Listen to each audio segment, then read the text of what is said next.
Hi guys, it's Kino. Welcome to another video. So in today's Pick a Card reading, we are going to be finding out if you are on the mind of the person who is on your mind. Are you on their mind, and what exactly are they thinking about you? We are going to dive deep into the details in today's reading. There is going to be a brief energy check to make sure that you have found your group. And actually the first part of the energy check is going to be to look at the two cards that we have laid out here for each group. In each group today, we're going to be using a different tarot and oracle combo, which is what you see here. So your first energy check is going to be revealing the tarot and oracle card that correspond to your group. And if the message that they have resonates with you, that will be your sign that you found your group. The second part of the energy check is going to be looking at how your person sees you overall. So if you're like, Kino, there is no way that my person views me in that way, then that might be a sign that it's not your group. Like if you're asking about someone who interviewed you for a job last week, and I'm talking about how they love you and they see you as family and they're gonna name their firstborn after you, then that's probably not your group. So with this two-part authentication energy check, you should be able to discern whether or not you have found your group. So let's get into your option selection. Like I mentioned, for each of the four groups today, we're going to be using a different tarot and oracle combo. So I'm going to show you the back artwork of these decks, and I'm also going to show you the crystal on top up close. And if you are feeling called to it, you could scroll down as well to see the timestamps of each group. There might be a number down there that is significant to you or that is calling to you. Of course, you can choose more than one group. Maybe there are multiple people whom you would like to know about, or there could be multiple messages about the same person in different groups for you. But without further ado, let's get a close-up look at each of your options. For my group number ones, your stone is green Apophyllite in Stilbite, and we're going to be using the Botanica Oculta Tarot and the Runners of the Sun Oracle. For my group number twos, I believe this is either pink tourmaline or pink calcite. Let me know if you know what this is, our beautiful pink boy. And we're going to be using the Star Child Tarot Akashic Edition and the Song of Gaia Oracle. For my group number threes, your stone is titanium aura amethyst, and we're going to be using the Naked Heart Tarot and the Transcendence Map Oracle.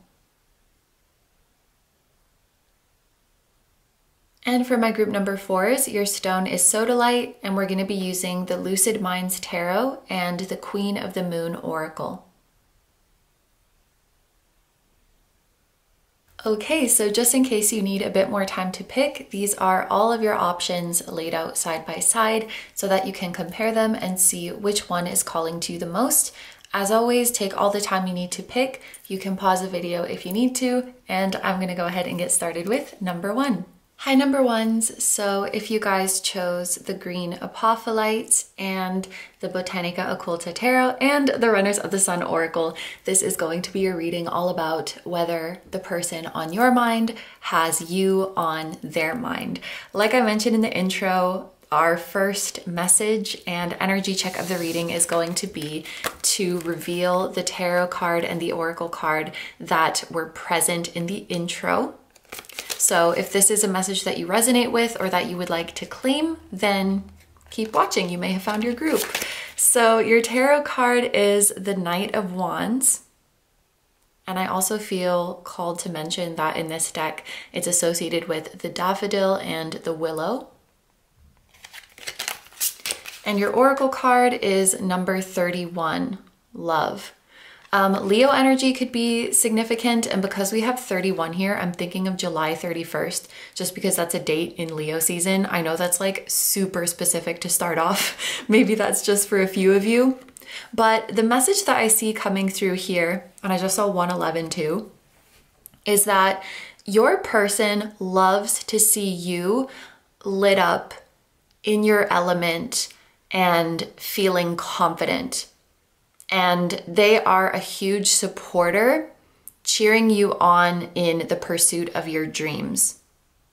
They definitely would like to see you taking up more space, making more noise. I'm also hearing your personality and your character is the most attractive thing about you, so don't hide it away. This is someone who wants you to be comfortable in your own skin, showing your true personality and also allowing the world to see it and allowing the world to love you. There's a common color scheme of reds and pinks here, so that could be significant. But I do feel like this is reflecting your person's love for your passion and enthusiasm. This person also likely finds you to be very talented and wants to hear more about your take on things. I feel like this is someone who would just love to sit and listen to you talk about your view of the world and your opinions on things, just wants to hear your input. They want to hear you speaking up more. Roses could be significant as well. Also, I feel called to mention the person reading this book here. So your person could be a bookworm, or maybe you've bonded over a love for books or books that you've read, or they could be a writer. Or if you're a writer and they admire that about you, something like that. Yeah, this could also be a broader message from Spirit to you that now is the time to boldly pursue the things that you love, or now is the time to boldly express your love. I think I'm gonna put this in here. So, if you resonate with that message or want to claim this message, then keep watching. We're gonna get into the main part of the reading now. So like I mentioned in the intro, we are gonna start off by seeing how your person sees you overall. Then we are gonna see how they see you within this connection, how they see themselves within this connection, how they see the energy or the dynamic between you right now, and how they want the energy or the dynamic to be between you.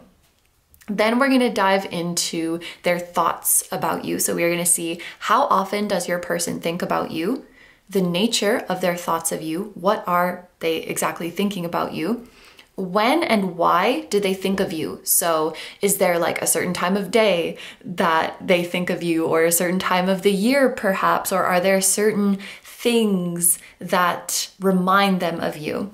And how do their thoughts of you make them feel?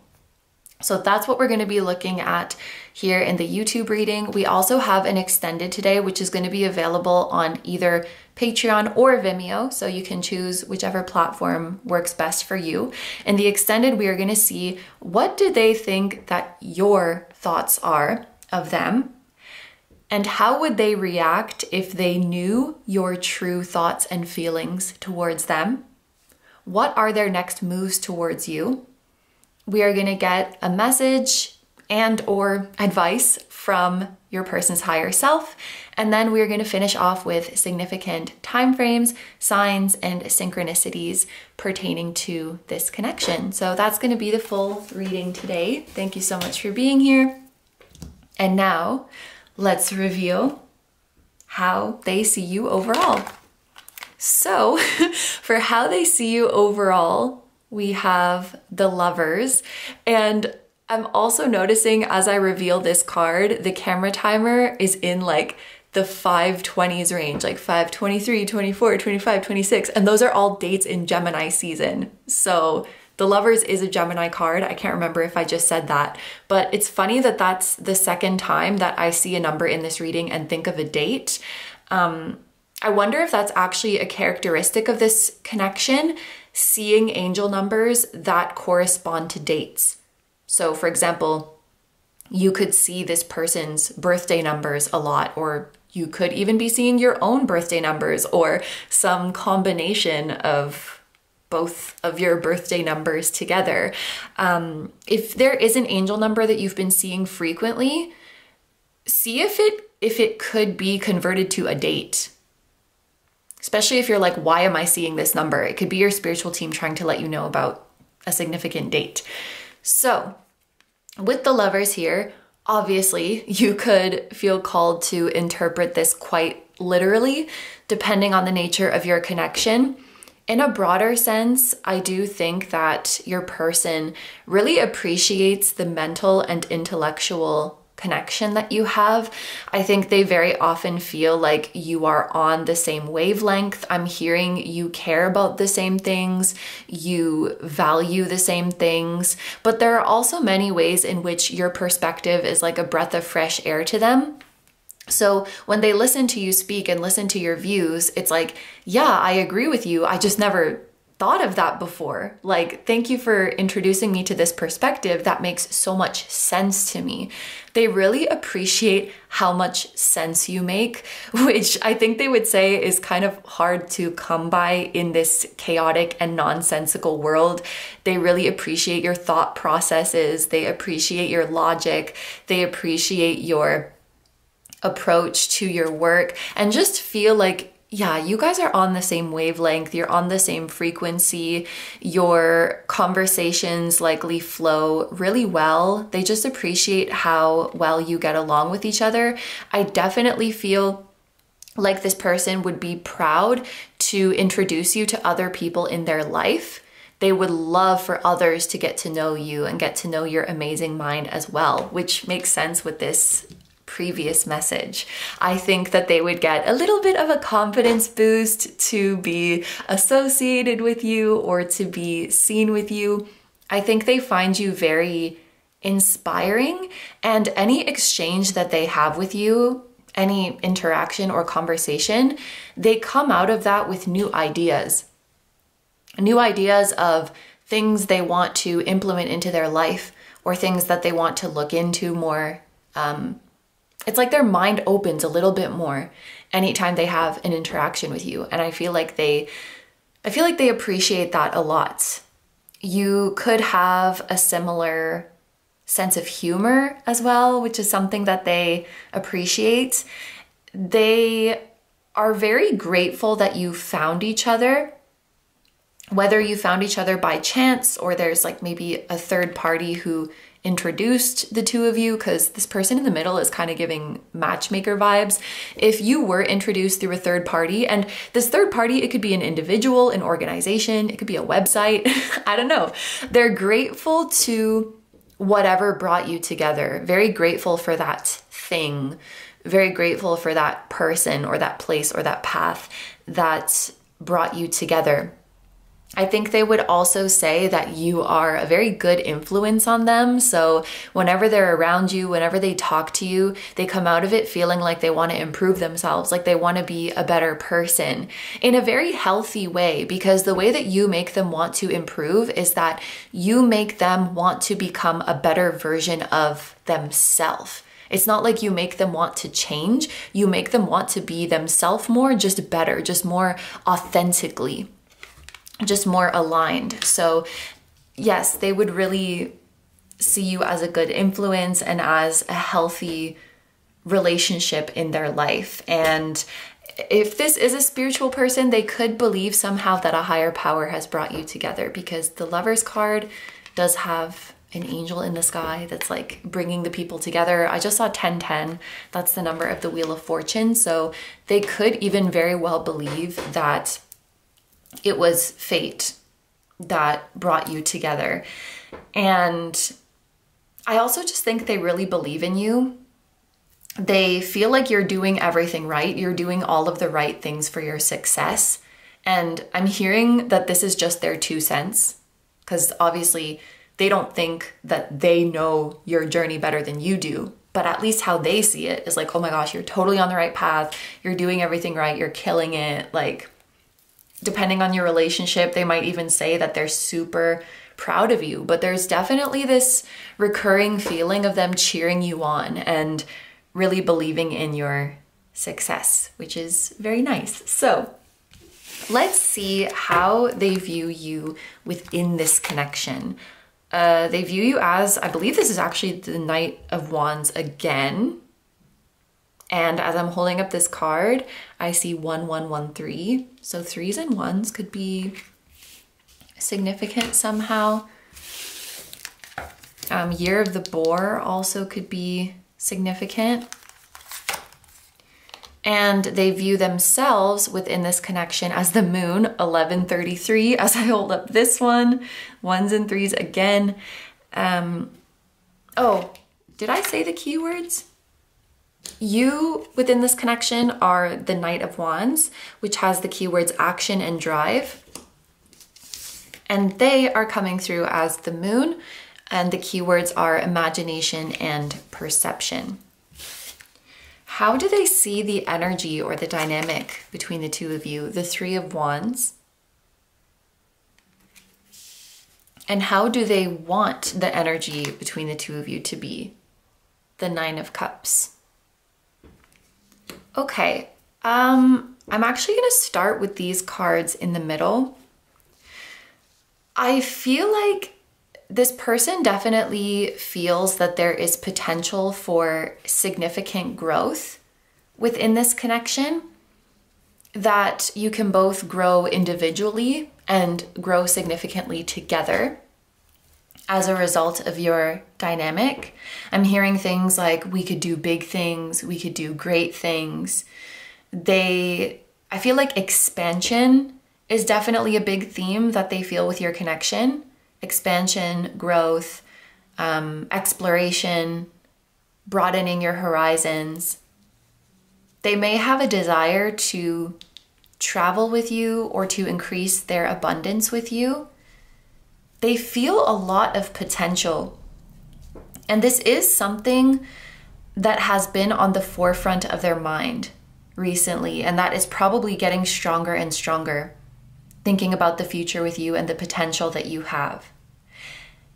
They maybe feel like you haven't experienced as much growth as you could have over the past while, or maybe in some way they feel that the growth has slowed or halted, but they're trying to keep an open mind.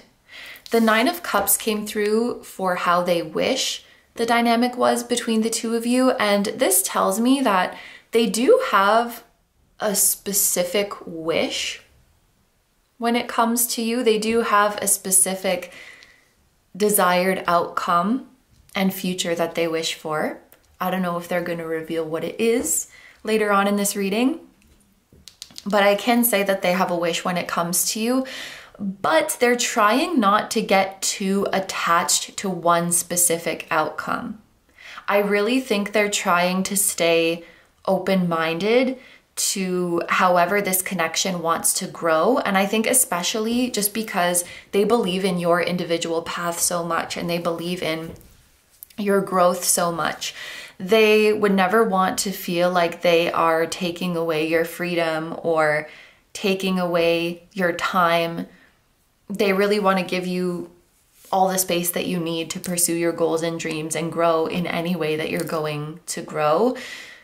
I think they see a lot of prosperity in your future, and a specific message coming through, maybe this is just for a few of you, is that let's say your person who is on your mind is like in some way more successful than you or more advanced on their journey than you, more abundant than you, whatever it is.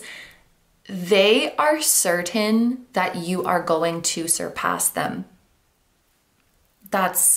They see so much potential in you just as an individual, and they want to cheer you on no matter what, whether that's like taking an active role in your life or being more on the sidelines. Looking at this owl, they look very observant. I feel like this is someone who's always going to be watching you, and I don't mean that in a creepy way. I mean like admiring, whether that's up close, from afar, wanting to be updated on what you're doing. Like if you post on social media, I feel like this person would be checking that, or they're always going to be curious about what you're up to, what you're working on, the progress that you're making. And they hope that they can be like a quiet source of support for you. I also feel, maybe this is a kind of out of nowhere message, but there is a non-human spirit who is really, really rooting for you too. Like maybe this is someone on the other side, an ancestor. They have a human-like energy, but I feel like they're not incarnate right now. So maybe it's just like a passed on loved one taking this opportunity to come through and say that they're really, really rooting for you and they're so proud of all of the growth that you've been having recently. But yeah, somehow your person coming through as the moon, it does feel like them kind of being behind the scenes and supporting you, or wanting to make sure that there's something about them wanting to make sure that they're giving you your space and giving you your time. Maybe they have this notion that if you're like really busy or you have a lot going on, you have a lot on your mind, then they should kind of step back. I don't know if that's how you actually feel. You could very well be super busy and have a lot going on and want them to be close by and want them to be involved.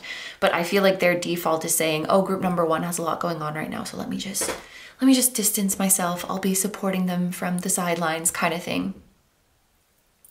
And now that I sit with this energy a bit more, I'm wondering if you resonate with the energy being more stagnant or more slow recently, it could very well be because of their energy kind of retreating. I do feel, I mean, I can't speak for you and your wants and needs, but I do feel like you could use a little bit more of their energy and a little bit more of their direct presence in your life. I feel like that would be reassuring for you, that you're doing the right thing and you're on the right path. I feel like your person sees you as someone who is super confident and self-assured, which I bet you do have those qualities about you, but sometimes they might not guess that you could have your vulnerable moments. You know, you may have moments where you're doubting yourself and you just need a little bit more encouragement, you need a little bit more confirmation. They might not really see that in you, and they might be surprised to know that you have those moments. Which is like, we're human, we all have those moments, but I think they just see you as so strong and like you've got your shit figured out, which I think you do, but I think it would just be nice if they acknowledged how their presence could be needed and appreciated in your more vulnerable moments. Yeah. I'm saying a lot of zodiac signs, but Aries and Pisces energy is present here as well. So let's get into our deep dive of their thoughts of you. I'm gonna leave these over here in case we want to revisit them. And so I'm gonna pull a row of tarot cards and then a row of oracle cards so that we get the full picture.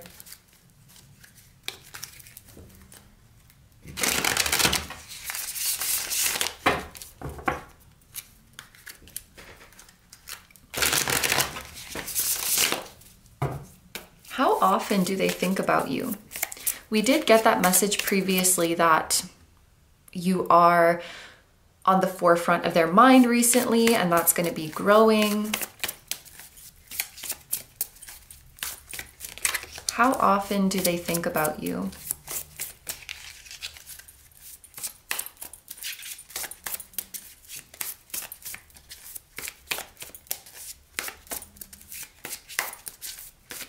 Cause I think about you all the time. I think about you all the time. And I wanna know if you're still mine.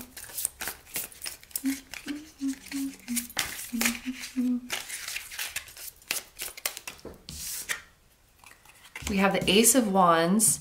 There's a ton of fire, eh? So for how often they think about you, we have the Ace of Wands. the nature of their thoughts of you. Three of Swords. When and why do they think of you?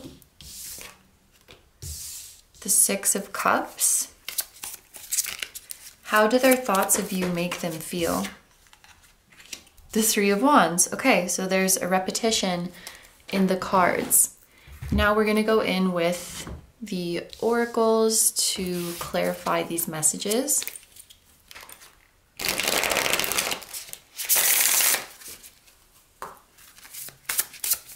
How often do they think about you?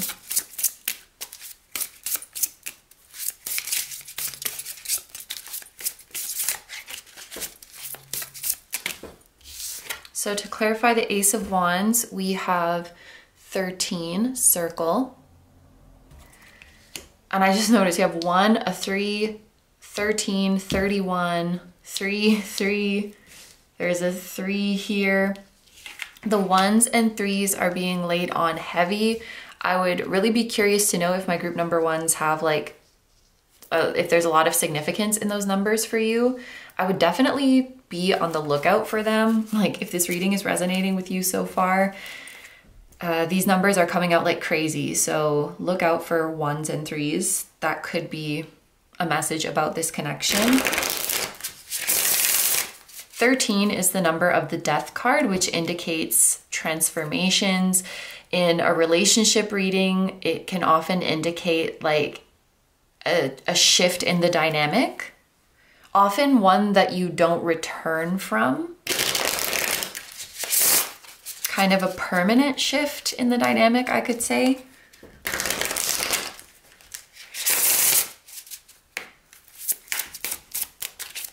The nature of their thoughts of you.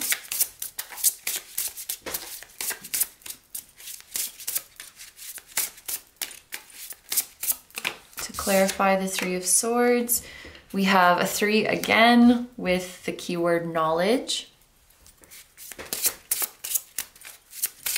When and why do they think of you? To clarify the Six of Cups, we have 28, attacked.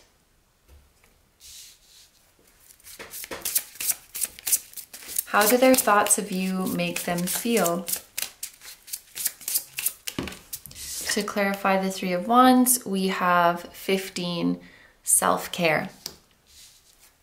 Aw, this actually really reflects some of the earlier messages of the reading when we were talking about the messages coming through with the Lovers card.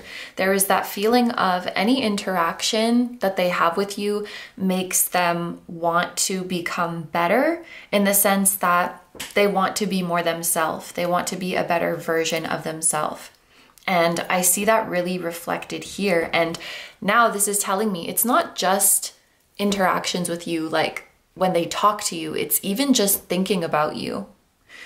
Anytime they think of you, it makes them want to focus more on their growth. It makes them want to become a better version of themselves. And I like this clarification here with self-care. You help them immensely on their own self-love journey. So the way you inspire them to improve is not in a way of beating themselves up, like judging their current version or feeling like they need to change. The way you inspire change in them, it's very gentle and healthy, and I could say loving as well. So their thoughts of you really do put them in this mindset of growth and expansion and wanting to care for themselves more. I would guess that they see the way you care for yourself, and I think they view the way you live according to your passions and the way that you pursue what you love as a big form of self-love and self-care that is very inspiring to them. In terms of how often they think about you, we have the Ace of Wands. And so when I saw this card, it did make me think at least once a day. So this is at least recently, I do feel like this person has been thinking about you every day. I've probably said the word inspire a million times in this reading. Did I mention that you inspire this person? I feel like the thoughts of you are kind of the neurons fire together with their feelings of when they find something cool or when they find something interesting or when they find something exciting. It reminds them of you, or they want to share it with you. I think when they think about the future with you, they think about all the things that you could enjoy together, the things you could discover together, the adventures you could have together. We have circle here as well. So there could be kind of a cyclical nature to their thoughts of you. Maybe they have the same kind of visualizations that they go through, the same kind of ponderings, if that's a word. Or the cyclical nature could be confirming that everyday message. Like, sure enough, a new day is here and I'm thinking of you again. So I do think, and I keep wanting to say especially recently. I don't know if like something happened between the two of you recently and they're thinking about that a lot, or if the stars are doing something and that's making them think about you more. But it's definitely regular, and there's a sense of passion or excitement or hope for the future that is tied to it. The nature of their thoughts of you, both of these are coming out as a 3, and the number 3 makes me think of manifestation and creativity.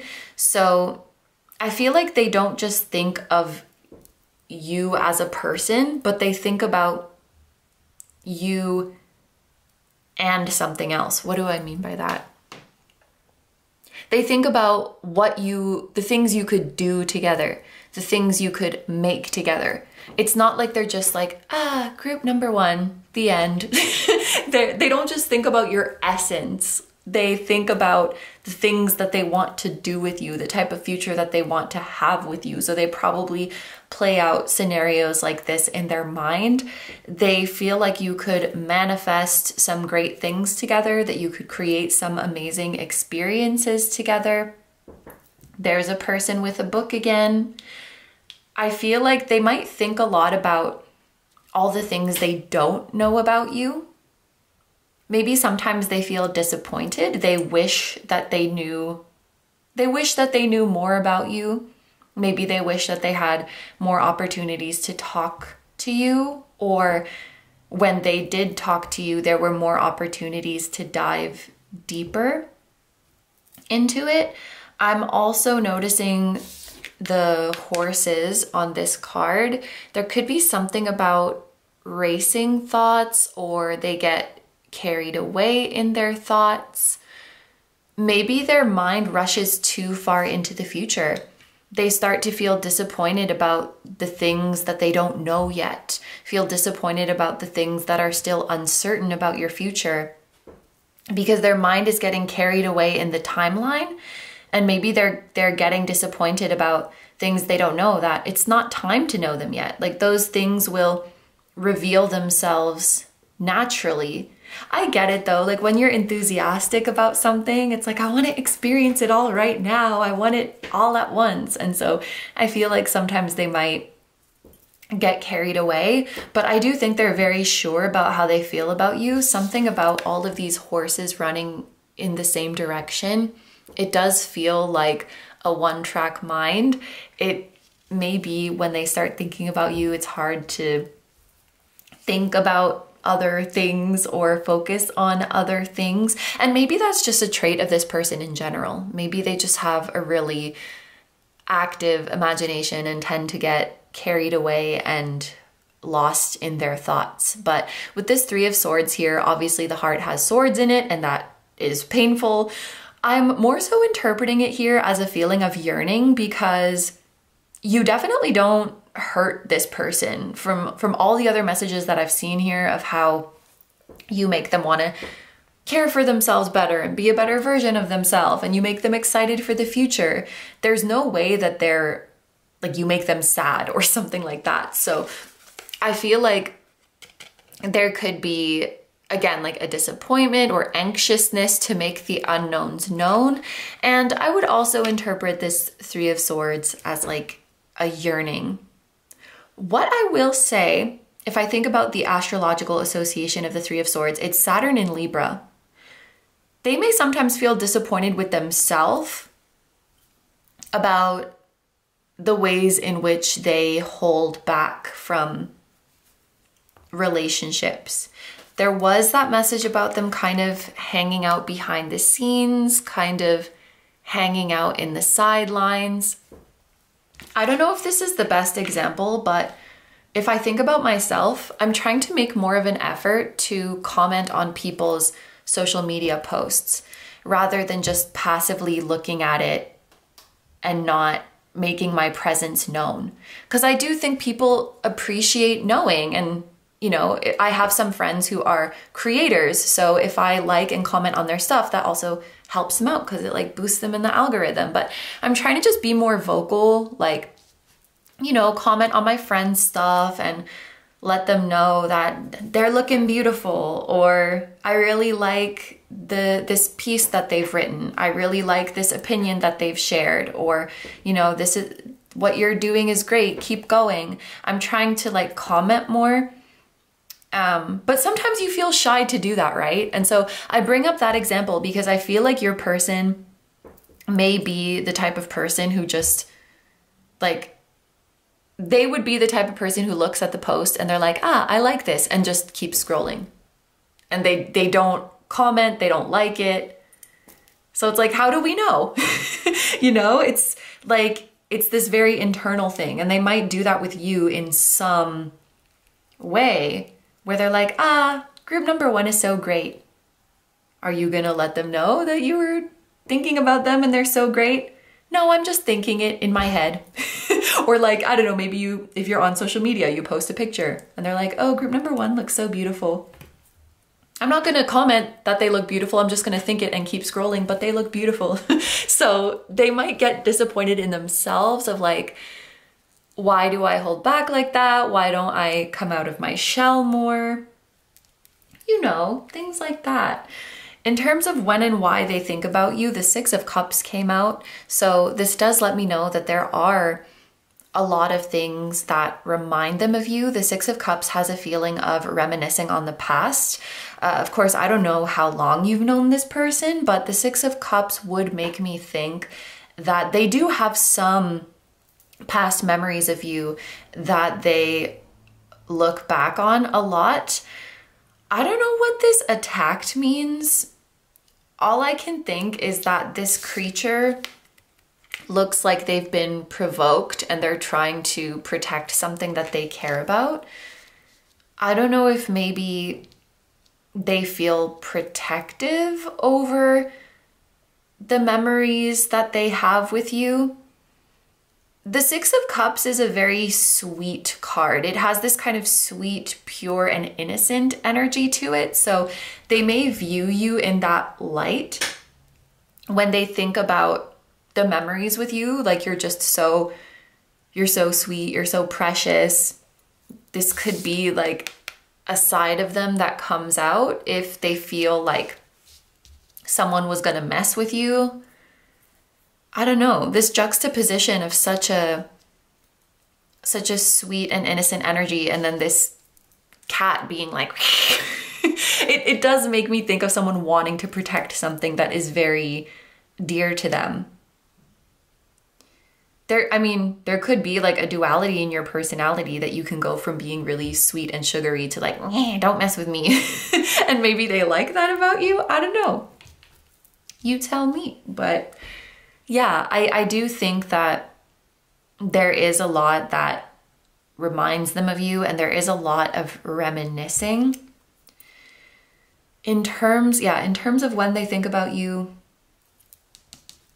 I think it's pretty consistent recently. I think we're gonna get a clarifier to see if there's anything, I wanna see if there's anything specific that reminds them of you.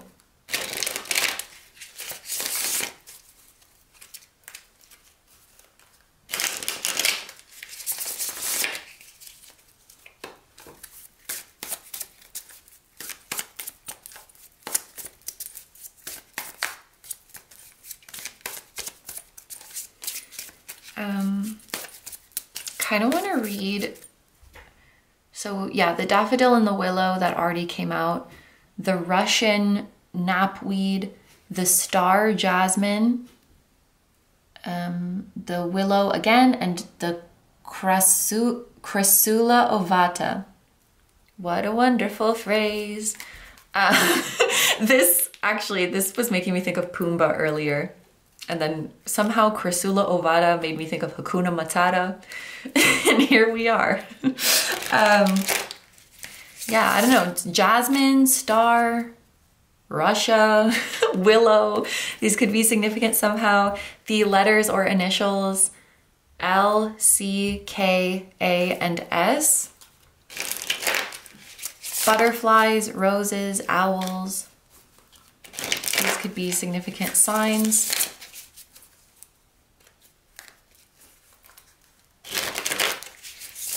Okay, and yeah, I think this would be the last message because we already talked about this. Does anything in particular remind them of you?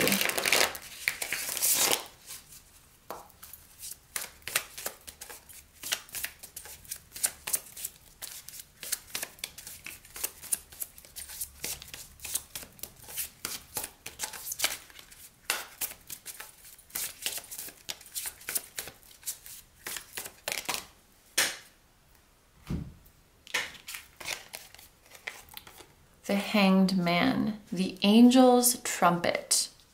Oh, it could be because interesting that I just felt called to read all of these plant names on the cards because that's where I feel like our message lies for this card. The Angel's Trumpet made me think that certain music or certain songs could remind them of you. But honestly, the Hanged Man, well, it does have a dreamy energy to it, and the number 12 could be like the 12th house. So it could be that when they're falling asleep or when they're dreaming, you appear, or they think about you when their mind is idle. So if they're doing something mindless, I feel like their thoughts would kind of roam to you. So it doesn't even have to be like a specific thing that comes up. Also, I mean, I get the Hanged Man all the time. I don't know why this is coming up for this particular reading, but the game Hangman could be significant. Like the game where you try to guess the word and you guess letters, and if you're wrong, you draw like the Hangman, which is kind of like the game Wheel of Fortune, which is also a tarot card. Also, now I have the very strong smell of, you know, when it's hot outside and the sun is like beating down on pavement and you can kind of smell the pavement. I'm getting that smell now. So that could be significant for some of you. Maybe they have a memory of you where they saw you or they met you on the, why does that sound like some indie song? Like, I met you on the hot pavement. Okay, sorry. Anyway, I think that those are all the messages for you. So we're gonna move into the extended now, where we see what do they think your thoughts are? How would they react if they knew your true thoughts and feelings? What are their next moves towards you? Any messages or advice from their higher self, and significant time frames, signs, and synchronicities pertaining to this connection. And like I mentioned in the intro, the extended is available on either Patreon or Vimeo, so you can use whichever platform works best for you. The links to that will be down below if you'd like to join me over there. But if you're gonna leave the reading here, I wanna say thank you so much for letting me do this reading for you. I hope you have a wonderful day or night whenever you're watching, and I wish you all the best. Please take good care of yourself, stay healthy. Don't forget to like, comment, and subscribe if you feel like doing that. If you enjoy my content and you'd like to find me elsewhere, I'm gonna have linked down below my tarot reading Instagram, my personal Instagram, my Patreon, where we have the extendeds, but we also have over 100 and I think it's 120 now, exclusive full-length pick a card readings, plus 2 new ones every month that you can choose the topic for. So I'll have that link down below too. It's a great time over there. and my music channel, which includes the intro song of this video. That is an original song. I'll also have my latest release linked down below. Thank you guys so much for supporting me, my channel, and anything I do.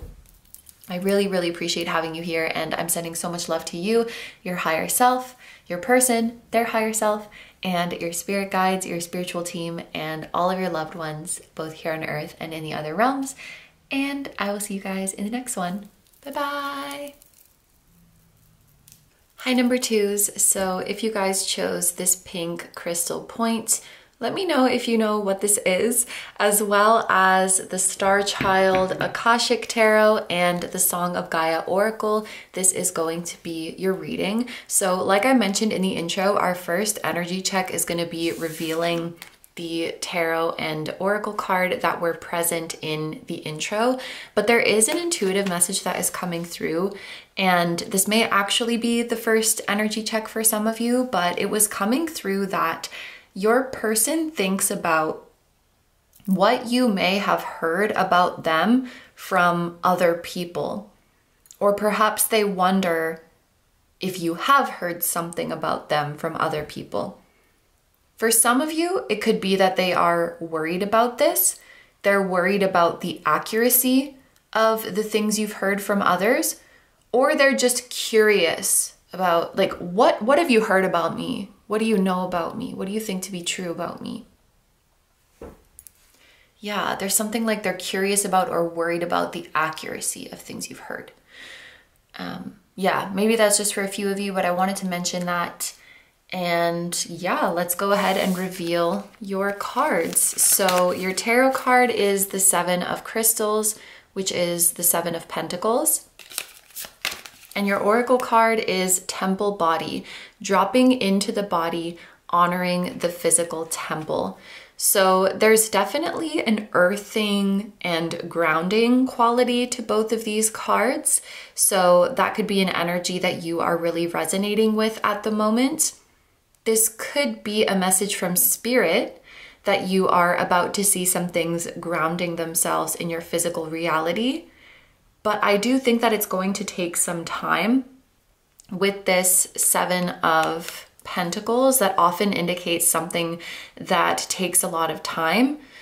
Alternatively, it could be that something you already have waited a long time for and that you have already been very patient for is finally going to be grounded in the physical reality. But I feel like you're on a journey that definitely has taken patience, and you're being encouraged right now to stay in the 3D and to stay in your body and to stay disciplined. And there's something about continuing to stay disciplined just the same, even when you start to see your manifestation coming in. How do I say that in a better way?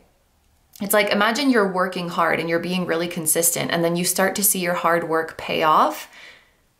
Don't ease off the gas pedal just yet. Like, keep going consistently until you see your full manifestation here, because it is arriving in full.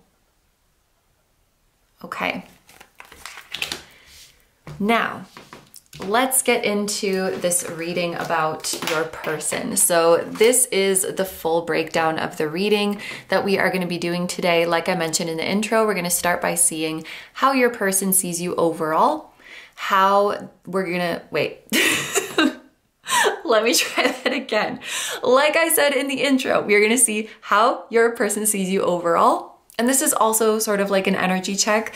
Then we're gonna see how they see you within this connection, how they see themselves within this connection, how they see the energy and the dynamic between the two of you, how they want the energy and the dynamic to be between the two of you. Then we're gonna dive into their thoughts of you. So how often do they think about you? The nature of their thoughts of you. When and why do they think of you? So is there a certain time of day or a certain time of year that makes them think of you, or certain things around them that remind them of you? And how do their thoughts of you make them feel?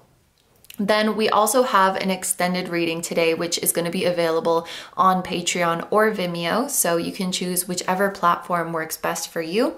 And in the extended, we're going to see, what does your person think that your thoughts are of them?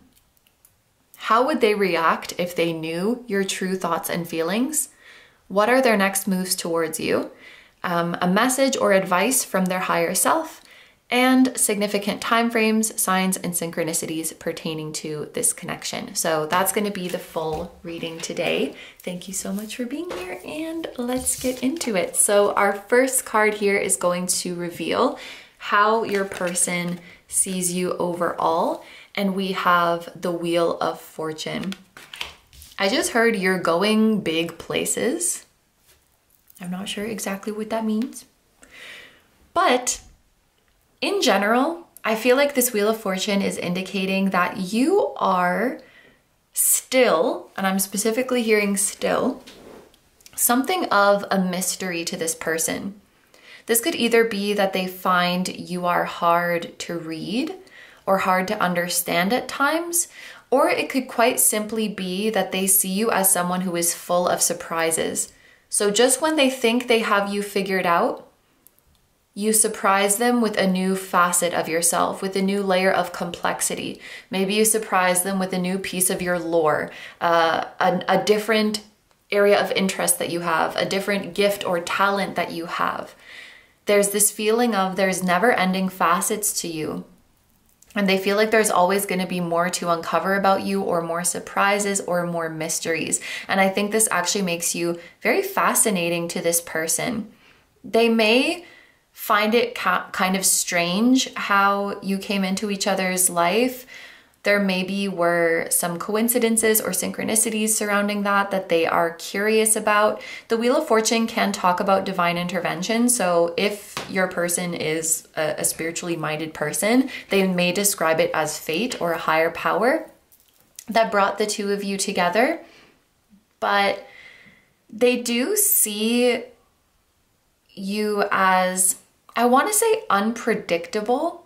It's not that you're unreliable. I think it's just that they could see you choosing many different paths. They could see you thriving on many different paths or in many different futures. And there is just this element of they don't really know what to expect when it comes to you. And they're always surprised by you. They're always impressed by you as well. Okay, so let's see how they view you specifically within the context of this connection. Wow, we have the Empress, beauty and abundance. So this is someone who finds you very, very beautiful. This could be inner beauty, outer beauty, or both. It could also be that they find beauty in the things that you make. They find beauty in your creations, in your work, in your ideas. The world seen through your eyes is beautiful. You may help them to see more of the beauty that exists in the world around them. They definitely see you as someone who is capable of manifesting anything or accomplishing anything that they set their mind to. How they see themselves in this connection, the Three of Crystals, collaboration and productivity. I am noticing that they're coming through as a bee, which makes me think of hard work. So I do think that you motivate this person. You inspire them to work harder. These are both, everything about this feels like earthy. I don't know, the Empress, she has this connection to the natural world. The Three of Crystals or the Three of Pentacles, this is earthy energy. Temple body, the Seven of Pentacles. I don't know if you or this person have like strong earth in your chart, or maybe you are a very grounding presence to them, or they see you as someone who is down to earth, practical. I'm hearing you have a good head on your shoulders. I think they see you as someone who is very intelligent and knows where they're going. Like, even if you don't feel that way, they see you as someone who knows where they're going. But they maybe see you as someone who doesn't reveal all of their cards, so to speak. you have you have a lot of depths in your mind and you may not reveal all of it. And there's this element of mystery to you that I think they find fascinating or alluring.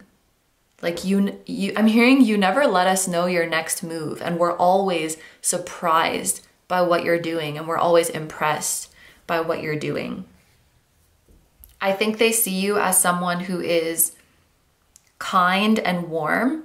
So when I talk about this mystery, they definitely don't perceive that as you hiding anything like bad. It's like you're full of amazing surprises. This is how they see you. They may see themselves in an energy as of someone who could be of service to you in some way, or they do have a desire to actively help you and support you in any way that would benefit you. I'm hearing at your service. So I do think that I'm hearing it would be an honor for this person if they were able to assist you in some way on your journey. But in general, I do think that you motivate this person to be like, to work harder and to find out. I can see them in this mindset of group 2 has so many cool gifts and has so many skills. And like, I wonder what my unique strengths are. And I wonder how I can polish those more. So it's a very motivating energy that you have towards them. How do they view the energy or the dynamic between the two of you? We have the universe. Okay, there's a lot of 3 action going on here because you're the Empress, which is number 3. They're the 3 of Pentacles, which is obviously the number 3.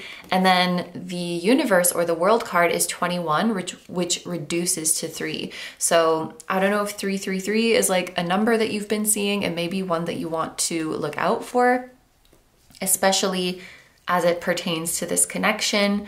3 is a number of manifestation, creativity, collaboration. Those could be themes of this connection. I also do feel like both of you possess psychic abilities, whether you are fully aware or not, whether they are fully aware of that or not. Just something about the bee's antenna and the rabbit's ears. It's just making me think of these antennae that are picking up messages from the universe, from the cosmos. So you either have a psychic connection with this person, or you are receiving inspirations from the same source. You may, quote unquote, coincidentally come up with the same ideas or be working on similar things.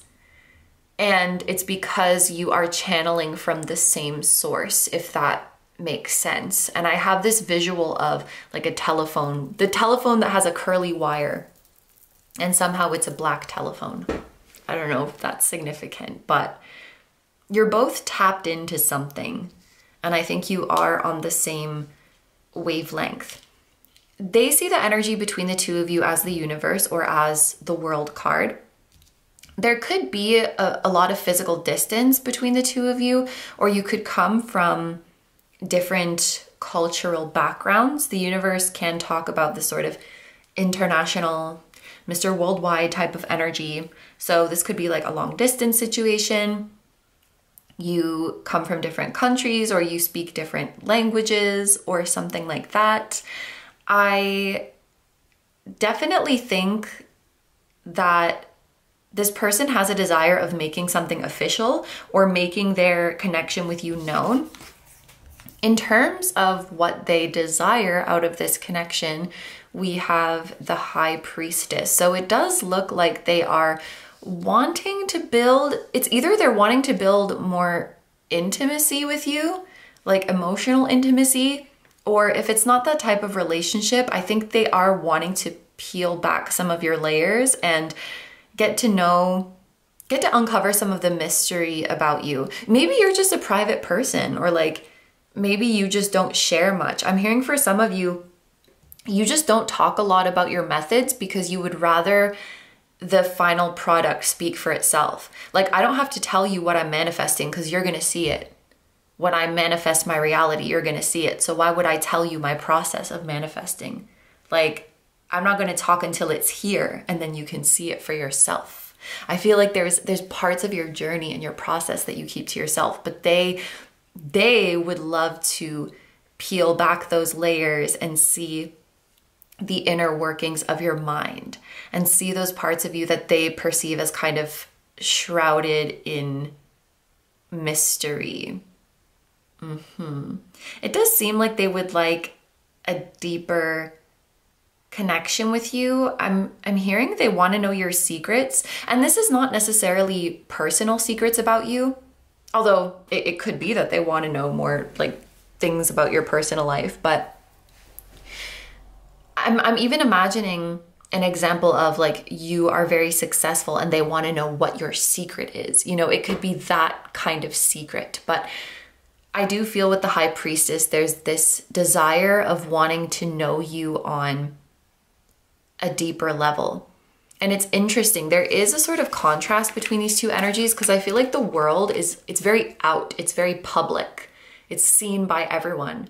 And the High Priestess energy is seen by a very select few, or maybe only even seen by yourself in the shadows. And so there's this feeling of they want to have an official partnership with you and be seen with you in public, or have the partnership be recognized out in the world, but then they also want this sort of insider access to you. Like they want to maybe see these parts of you that others don't get to see. Yeah, it's giving they want some kind of special access to you, or to know your secrets, or to break through the mysterious parts of you. So let's deep dive into their thoughts of you now. I'm just going to move these over. And so what I'm going to do is start by pulling a row of tarot cards, and then we're going to pull a row of oracle cards underneath to clarify those messages.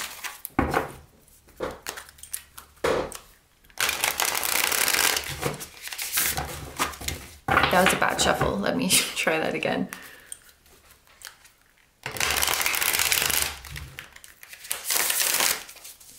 Okay, how often does your person think about you?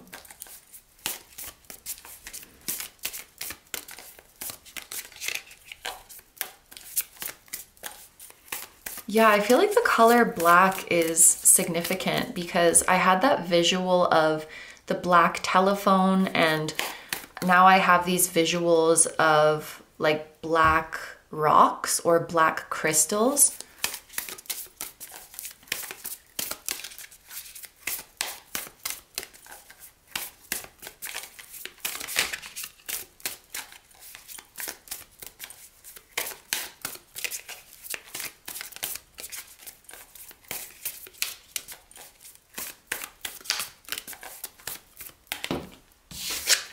Okay, so in terms of how often they think about you, we have the 10 of crystals, which is the 10 of pentacles. And I do want to point out, it kind of felt like it took some time for this card to come out. And intuitively, what I feel with that is they don't think about you super often, but they think about you consistently over time, in the sense that they will never, okay, for some of you, the message is that they'll never forget about you, or you will always come back to their mind. Like they'll never stop thinking about you. I don't feel like this is too surprising of a message for some of you. I feel like saying that. It's like, it's not like they're obsessively thinking about you every day. It's like they think about you every now and then, but that's going to be a constant. That's never going to change. You're always going to be in their mind.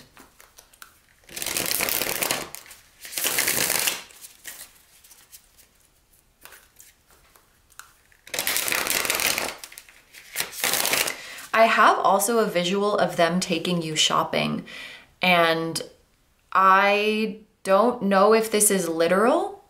It could be for some of you that they literally took you shopping, or they want to take you shopping, but I also think that for many of you this is a metaphorical, scenario of, because when you take someone shopping, it's like this feeling of, I'm gonna buy you this, or just get whatever you want and I'll take care of it. So I feel like metaphorically, it could be this feeling within them of whatever you may need, I want to be able to provide that for you.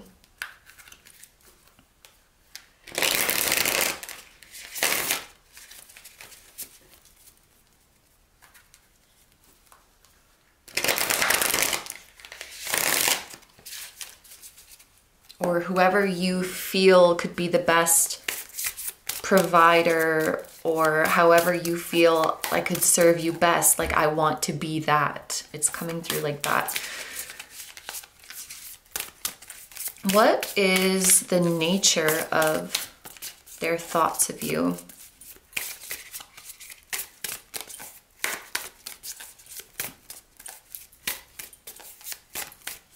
Okay, so this one is also taking some time. The Seven of Swords. When and why do they think of you?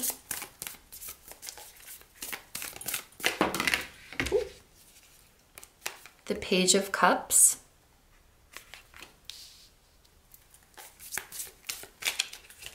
And how do their thoughts of you make them feel? Three of Crystals, which is the Three of Pentacles, which is, oh, it's also called the Three of Crystals in this deck, which is the card that we got here. I'm just thinking this is probably a really specific message for some of you, but you know, different tarot cards will be called something slightly different depending on the deck. And I thought it was interesting that in the variations of both of these decks, the Three of Pentacles is called the Three of Crystals. And then it made me think about that message that some of you could speak different languages, and some of you may speak a different language than your person, but like there are words that are the same. Like, for example, Spanish and Italian have a lot of words that sound very similar or the same. Even Japanese and Korean have words that are quite similar. So I don't know, there could be something like that between you and your person. But let's pull our oracle cards underneath to get the full picture. How did that happen? Some of these cards are flipped the other way. Okay.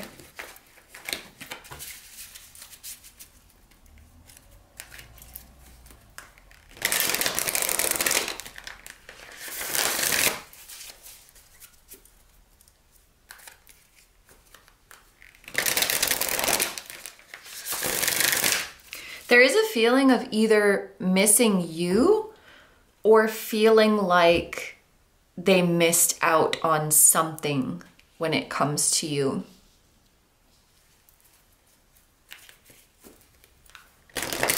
I do feel like they may spend time thinking about how past events could have played out differently, in the sense of, if I had done this and that, or if this and that had been different, the situation could be better now, or the situation could be more favorable now.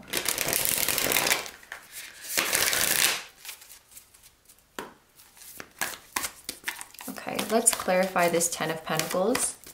How often do they think about you? We have beauty. Everything is art, acknowledging the beauty all around. There's that beauty message again, like we got with the Empress.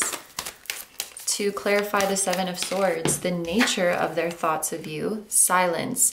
Stay still and listen. Subtle senses. Clarifying the Page of Cups. When and why do they think of you? That fell on the floor. Somehow the card falling on the floor makes me feel like, it's like they don't try to think about you, you just end up popping into their mind. Maybe sometimes they even try not to think about you, and you're just There you are. We have Snake, Shedding Skin, Kundalini Awakening. And finally, to clarify, the Three of Pentacles. How do their thoughts of you make them feel?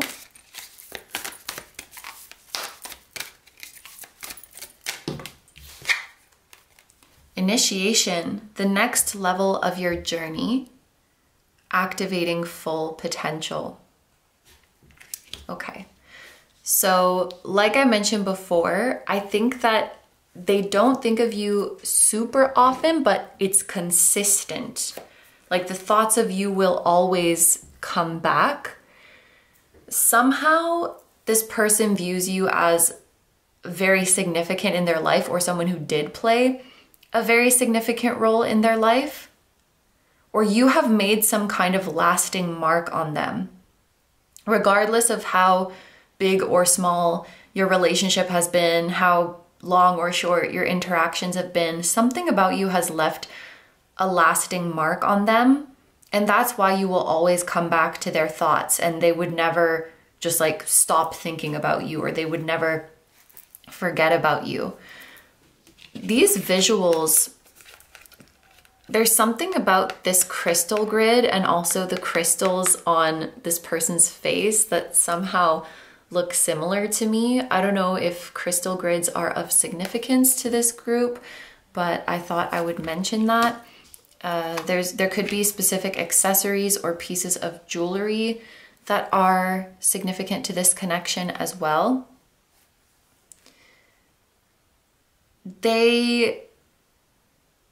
I already said this, but they find you to be very beautiful.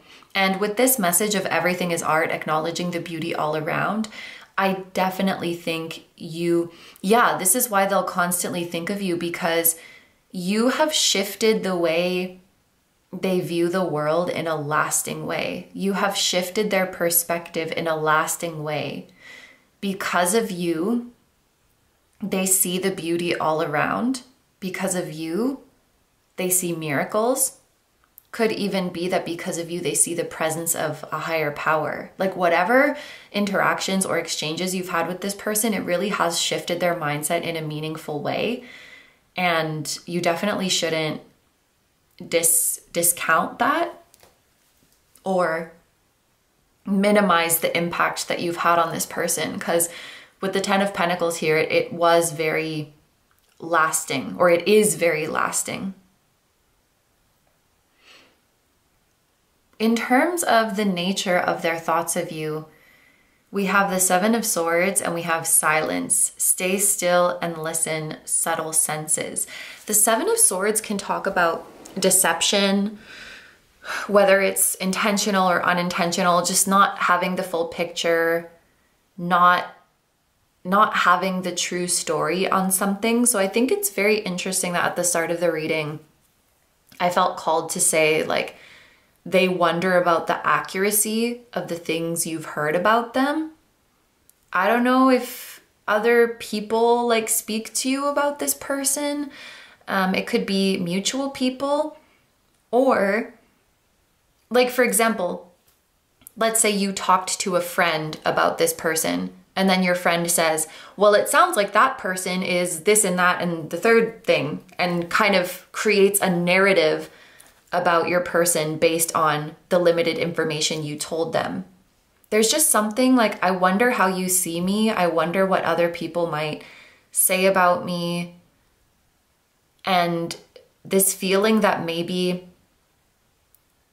and they don't blame you for this, by the way. I think they don't blame themselves either, but there could be a bit of regret of, I could show you the real me more. Or like, if this is a past thing, I could have shown you the real me more.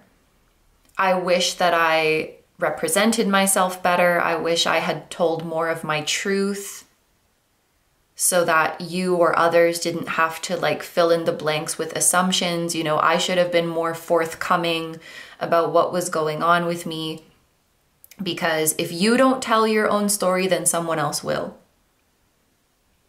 So yeah, there's like, they wish they had been more open or more honest. And I do feel like they're very curious about how you see them now, or what you believe to be true about them, or the narrative that you have about them. But I don't think that they would speak up about it with this silence. I had someone like that in my life where it's like they knew people were saying all this stuff about them to me, but they never came forward to be like, no, Carrie, that's wrong. This is the truth. They just kind of sat with their truth in silence. And I feel something like that going on with this person. It's just like a wondering, because maybe they're not even sure. You know, you could know everything accurately about them, and you could have a view of them that is very favorable, but there's this sense of like they don't know, and they just wonder sometimes. I'm also thinking of, and of course this doesn't have to be a romantic relationship, you can apply this to different relationship dynamics, but it's as if like, let's say you dated someone for a year and then 5 years later they're wondering like, what do you think of the time we spent together? Like, do you reminisce on it? And if you do, like, how do you view that time in your life? Do you view that whole year as like a good thing or a bad thing? Or like, who am I in your story? Am I a hero? Am I a villain? You know, like, I feel like they have a lot of question marks around that, and it is something that they think about frequently. They know for sure that you're painted as such like a beauty in their story. You brought your beauty into their life and you showed them the beauty of the world. And I think that they're very, very grateful to you for that. In terms of when and why they think of you, we have the Page of Cups. So it's literally like when they see the beauty in the world, or when something lights them up, they will think about you. It's interesting that there is that message about wanting to peel back the layers of you, and then we have the snake shedding its skin. Those messages could be linked somehow. And I do wonder, just the deeper I go into these messages, I do wonder if there is physical distance between you, or if it's been some time since you've seen each other, because I feel like they think a lot about how you've grown or how you've evolved, and wanting to meet a newer version of you, or wanting to meet a more transformed version of you. This could also be that they have transformed a lot and wish that you could see this new transformed version of them. But it's not painful things that remind them of you. It's happy things that remind them of you. Just the little seemingly mundane, happy everyday moments. It does bring them back to you. You do pop up in their mind in those times. This feels like the energy of someone who has a lot of positive memories about you, or just views you in a very positive light. And then in terms of how their thoughts of you make them feel, well, we kind of just touched on this, but we have this repetition of the Three of Pentacles. So definitely thinking about you is a motivator for this person. And especially with this clarifying card that says initiation, activating full potential. You give them the drive that they need to take action, to start on a new path. You've maybe even motivated this person to make very meaningful changes in their life. It could also be like to stop doing something. Like, that's it, I'm not gonna do this anymore. Like, I'm not gonna do this unhealthy habit anymore, or I'm not gonna keep this detrimental thought pattern anymore. Like, this ends today. And you were like an inspiration for that. I do think that either your direct influence in their life or them keeping you in their thoughts gave them the strength that they needed to turn a new leaf or turn a new chapter in their life. I think this snake is representing an aspect of them. There's an old skin that they've shedded, and I don't know if you've seen this new transformed version of them or if you're aware of it. Maybe you've seen it, but you just weren't aware how much of that was because of you. Maybe you would be surprised if you knew like all this hard work that they put in, like a lot of that they could give you credit for, like the strength that you gave them. The silence card does seem like they're maybe not too expressive about that. It's a funny energy because it's like they wish you knew, but they are in silence about it. But it's very clear that you've been a very impactful person in their life and that they're always gonna think about you. Whether, you know, sometimes it might be more often than others. Sometimes it really might just be once in a while, but you're always going to be there. And I do think that the impact you've had on them really pops up in many places in their life. They can confidently say that you made them like a better person, a stronger person. And a lot of their thoughts of you are like curiosity, especially curiosity about how you might view them or how you might view the time that you spent with them. They want to peel back that mystery, or peel back the layers and uncover the mystery. But yeah, this is everything that I'm seeing. So we're going to go into the extended now, where we see what do they think your thoughts are of them. How would they react if they knew your true thoughts and feelings? What are their next moves towards you? A message and advice from their higher self, or a message and or advice, whatever wants to come through, and significant time frames, signs, and synchronicities pertaining to this connection. So if you'd like to join me in the extended, like I mentioned in the intro, it's available on either Patreon or Vimeo, so you can choose whichever platform is best for you. On Patreon, you can choose between just like one-time extended or accessing all of the extendeds as a monthly membership. So whatever works for you.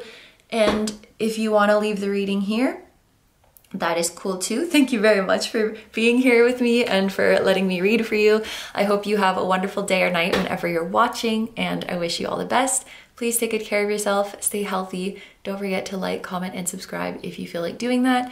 If you enjoy my content and you'd like to find me elsewhere, I'm gonna have linked down below my tarot reading Instagram, my personal Instagram, my Patreon, where you can access extended readings, exclusive readings, or both. We have 120-ish exclusive readings now, and the topics are decided by you. It's a great time over there, so I'll have that link down below. And my music channel, which includes the intro song of this video, that is an original song. I'll also have my latest release linked down below. Thank you guys so much for supporting me, my channel, and anything I do. I really, really appreciate having you here, and I'm sending so much love to you, your person, your higher selves, your spirit guides, your spiritual teams, and all of your loved ones, both here on earth and in the other realms. And I will see you guys in the next one. Bye-bye. Hi, number threes. So if you guys chose the Titanium Aura Amethyst and the Naked Heart Tarot and the Transcendence Map Oracle, this is going to be your reading. So like I mentioned in the intro, our first energy check of the reading is going to be revealing the tarot and oracle card that were present in the intro. So for your tarot card, we have the Heart of Wands, which I believe is the Queen of Wands. And then for your oracle card, we have, I think this is number 35, and it says, Truth, Friction, Fashions Grit into Pearl. Crows could be significant for you, and the symbolism of a spool of thread, a trident, a pearl and an oyster. These could all be significant imagery for you, or foxes. There is a feeling with both of these cards together of believing something until it becomes true. Or a more accurate way of saying it is that it's your very belief that something is true that will make it so. A super easy example of this is, if you believe you can do it, then you can do it. If you believe you can't do it, then you can't do it. You are believing something into reality.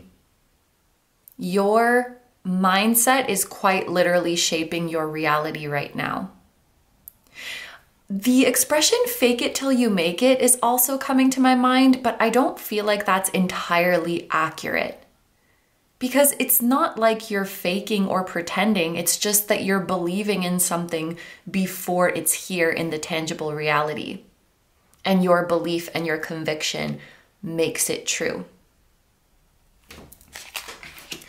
Okay, so this is the full breakdown of the reading that we're going to be doing today. So we are going to start by seeing how your person sees you overall. This first part, like I mentioned in the intro, is also a bit like an energy check. Then we are going to see how your person views you within this connection, how they see themselves within this connection, how they see the energy and the dynamic between the two of you, how they want the energy or the dynamic to be between the two of you. And then we are going to dive into their thoughts of you. So we're going to see how often they think about you, the nature of their thoughts of you, when and why they think of you. So for example, there could be certain times of day that they're more likely to think of you, or maybe certain times of the year, or certain things that pop up that remind them of you. And then finally, we're gonna see, how do their thoughts of you make them feel? We also have an extended reading today, which is gonna be available on either Patreon or Vimeo, so you can choose whichever platform is best for you. In the extended, we're gonna see, what do they think your thoughts are of them? How would they react if they knew your true thoughts and feelings? What are their next moves towards you? Any messages or advice from their higher self? And then finally, any significant time frames, signs, and synchronicities pertaining to this connection. So that's going to be the full reading today. Thank you so much for being here, and let's reveal how your person sees you. So we are starting off with the Fool. The Fool is the very first card in the whole tarot deck. So for some of you, I am taking this a bit literally, in the sense that your person could view you as someone who is at the very beginning stages of a journey. I actually want to say an exciting journey.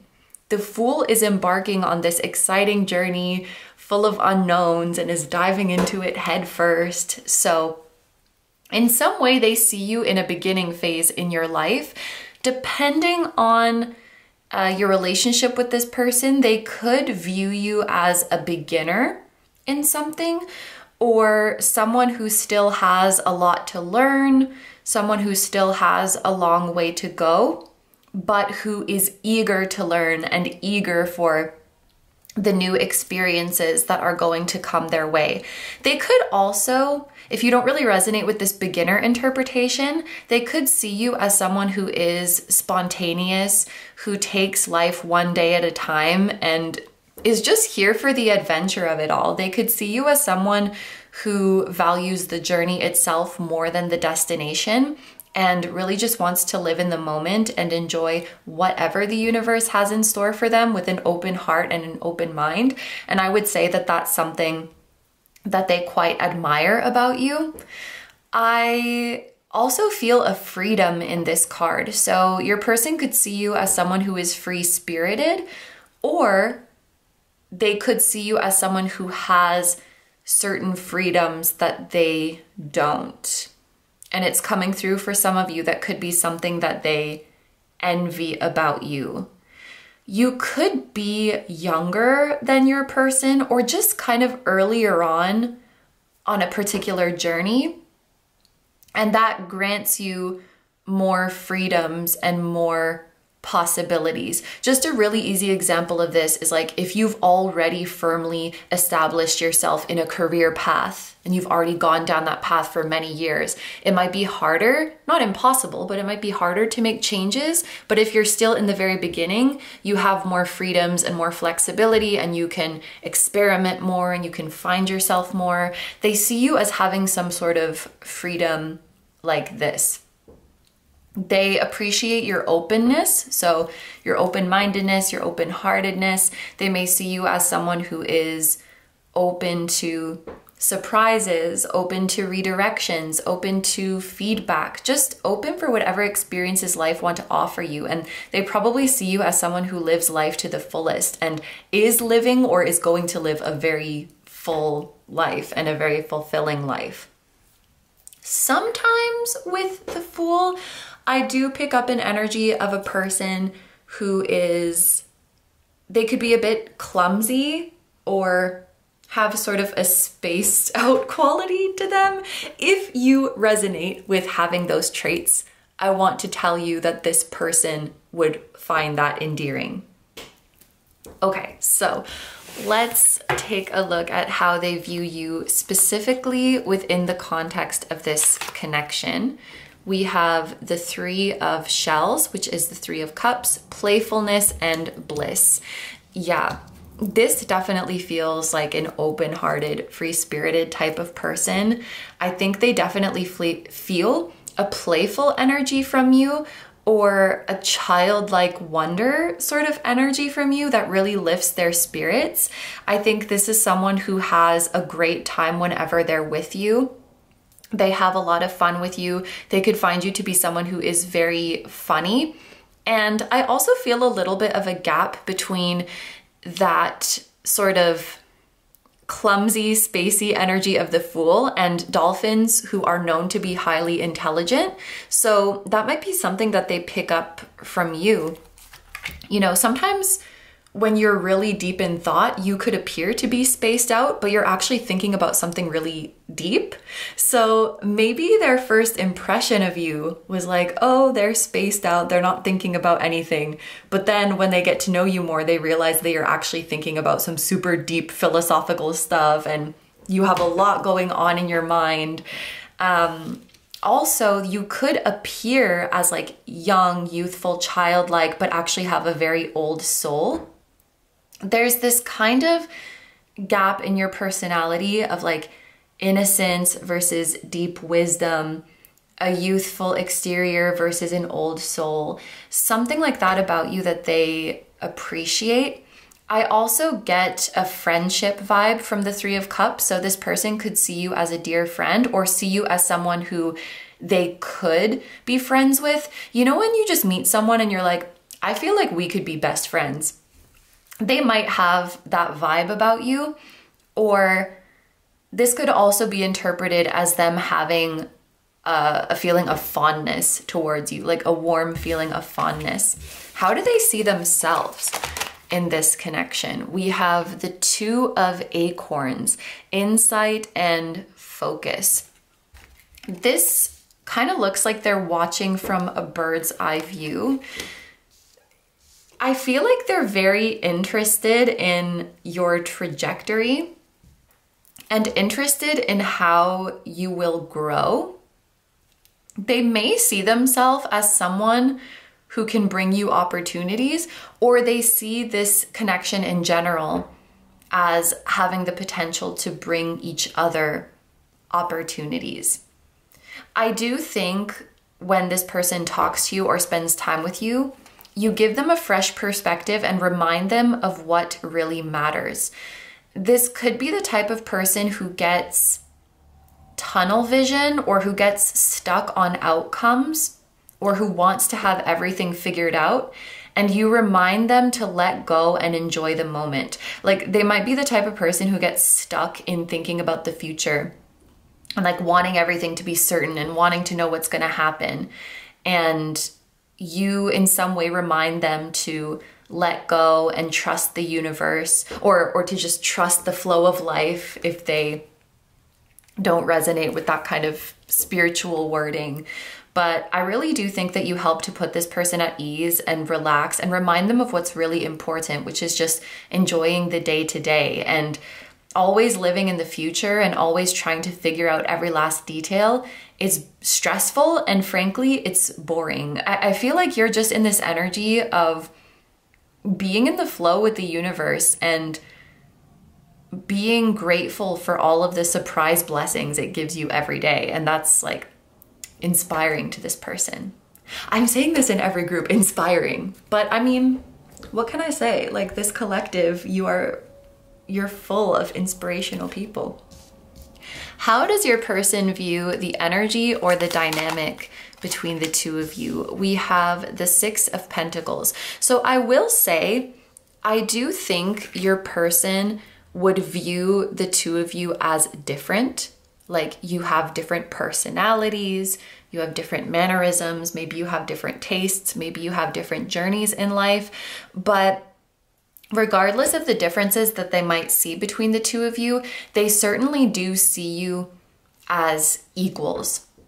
As, you know, I think they see themselves as someone who could teach you or give you opportunities, but they see you in the same way. They also see you as someone who could teach them. So there was that message about, for example, you might be younger, you might be earlier on in your journey compared to your person, but they don't see that as better or worse. In fact, they would see you being at different points in your journey or being on different journeys entirely as making you stronger, because the more perspectives you have, the stronger you are.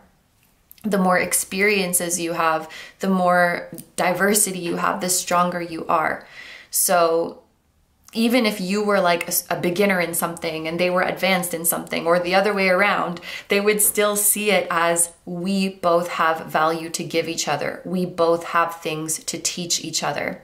Maybe that's just a trait of this person, like seeing everyone as equal and everyone as having something of value and having something to teach the other.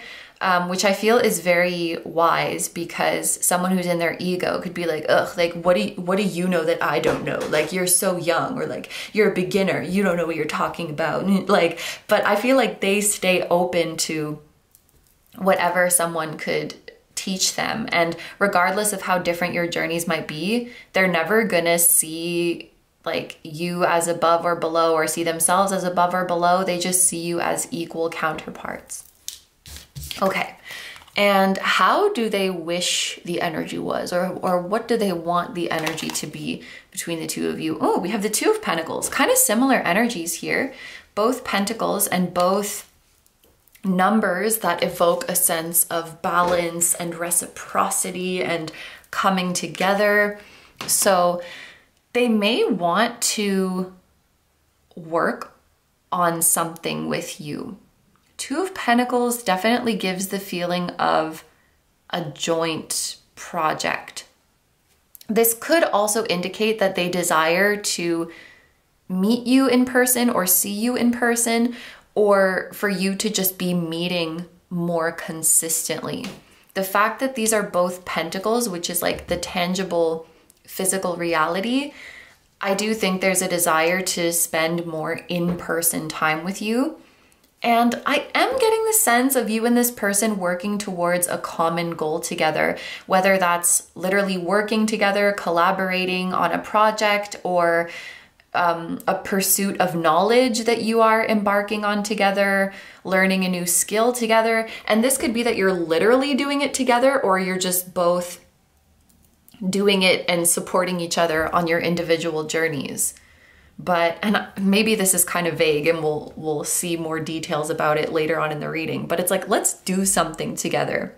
I want to do things with you. It could quite literally be that they wish you could just have more time to do activities together, like going out and doing stuff, making time out of your busy schedule to like plan activities or plan dates if it's that kind of relationship. I mean, you can have platonic dates, but yeah, wanting to do more in person and potentially wanting to make something with you or work with you on something or collaborate with you on something. That's the dynamic that I think they wish to have with you. So let's dive into the decks you chose. We're gonna get into all of their thoughts about you. So what I'm gonna do is pull a row of tarot cards, and then we're gonna pull a row of oracle cards beneath that to clarify the messages.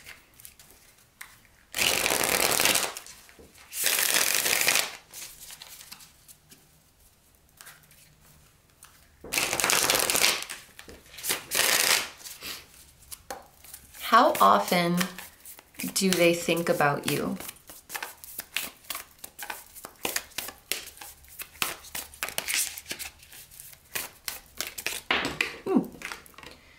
The Innocence of Pentacles, which is the Page of Pentacles. Okay, so they do think about you often, but this has just started recently. The page feels like a new beginning. For some of you, this could quite simply be a person that you have met recently or started talking to them recently. But for some reason, I don't know if it's something you did to get their attention, but they have been paying more attention to you recently. This could be in the past couple weeks, in the past couple months, could even be in the past couple days. But something has caught their attention and they are watching you more closely. There's something you're doing or a way that you are expressing yourself, a way that you're showing up that has caught their interest. And I'm getting the feeling that they are considering making some sort of offer towards you. Assuming this is someone you want to be thinking about you and you want their attention, keep doing what you're doing. Well, actually, keep doing what you're doing anyway. If you're enjoying what you're doing, keep doing it, regardless if they're watching or not, because it's really about you at the end of the day.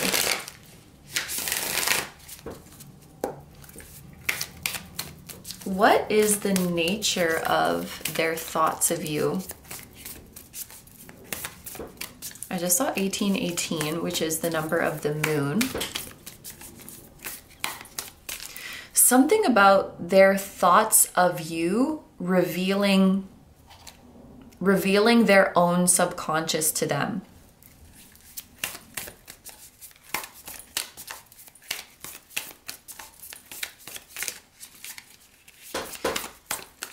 You can't give them an emotion. You can only activate an emotion that is already in them. And it goes the other way as well. They can only activate an emotion that is already within you. It's almost like if they observe the way they think about you, if they observe the way they react to certain things you say or do, then it reveals to them their own subconscious mind, their own subconscious beliefs.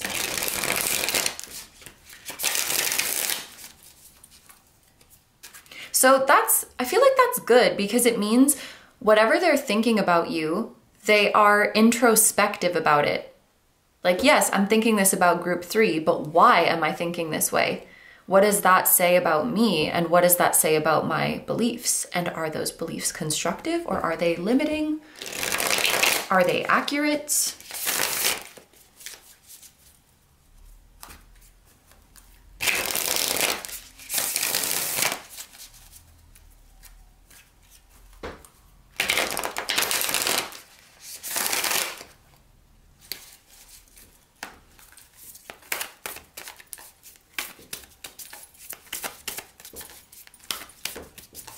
I don't know why this is the example that's coming through, because honestly, I don't get the sense that this person is triggered by you in any way. At least I would definitely not put that at the forefront of their thought profile towards you.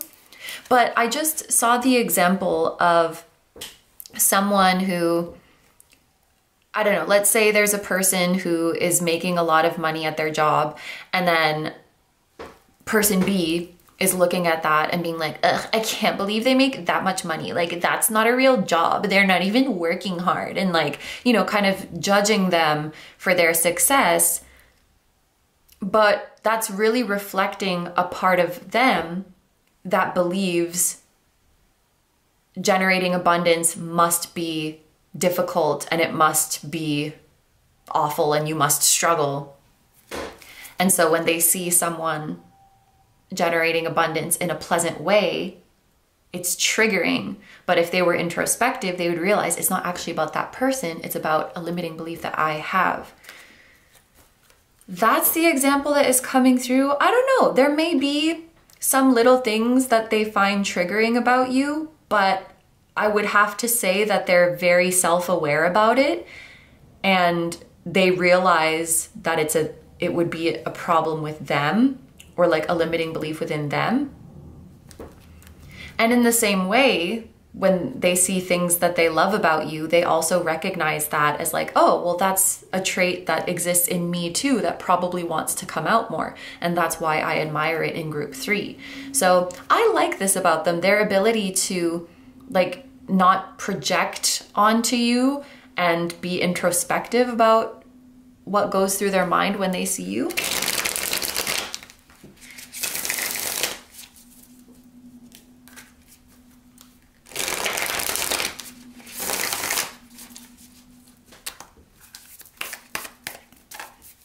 The nature of their thoughts of you. We have the Innocence of Swords. So there's another page.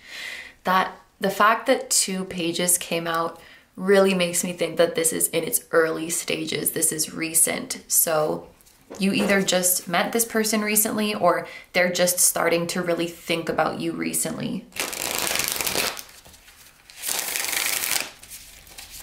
When and why do they think of you?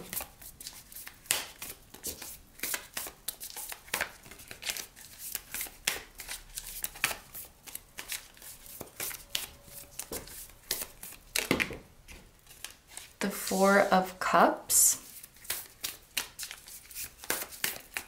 How do their thoughts of you make them feel? The 4 of Wands. Beautiful. Okay, so let's get some clarifying oracle cards for these energies. So to clarify the Page of Pentacles, how often do they think about you? We have, Mighty Steps Setting. So we mentioned that they have started to think about you more frequently recently. This oracle card leads me to believe that this is only going to grow. The infinity symbol made me think about that. It's probably going to be mutual, honestly. You know, like when you think about someone heavily, you can send them energy. There are certain times that like I've had a dream about someone and I'm sure it's because they're thinking about me or like sending me energy, and we're all connected, you know. I'm a firm believer, like if you're thinking about someone a lot, it's gonna send energy their way and they might start thinking about you.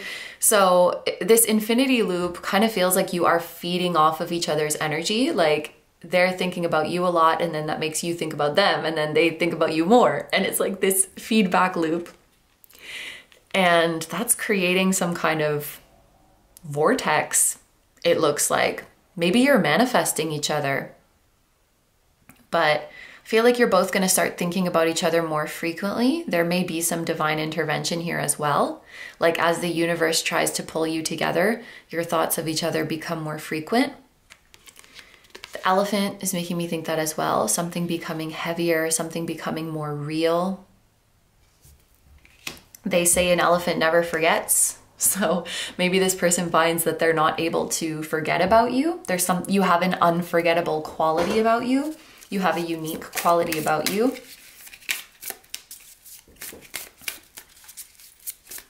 Yeah, it's like you've caught their attention because there's something special about you. You have that je ne sais quoi. You have some I don't know what you call that. The it factor, you have it, I don't know. There's something special about you.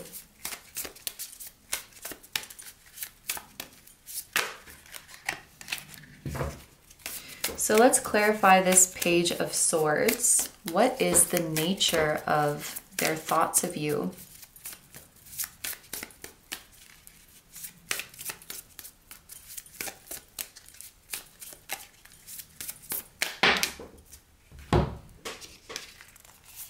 Okay, that's a lot.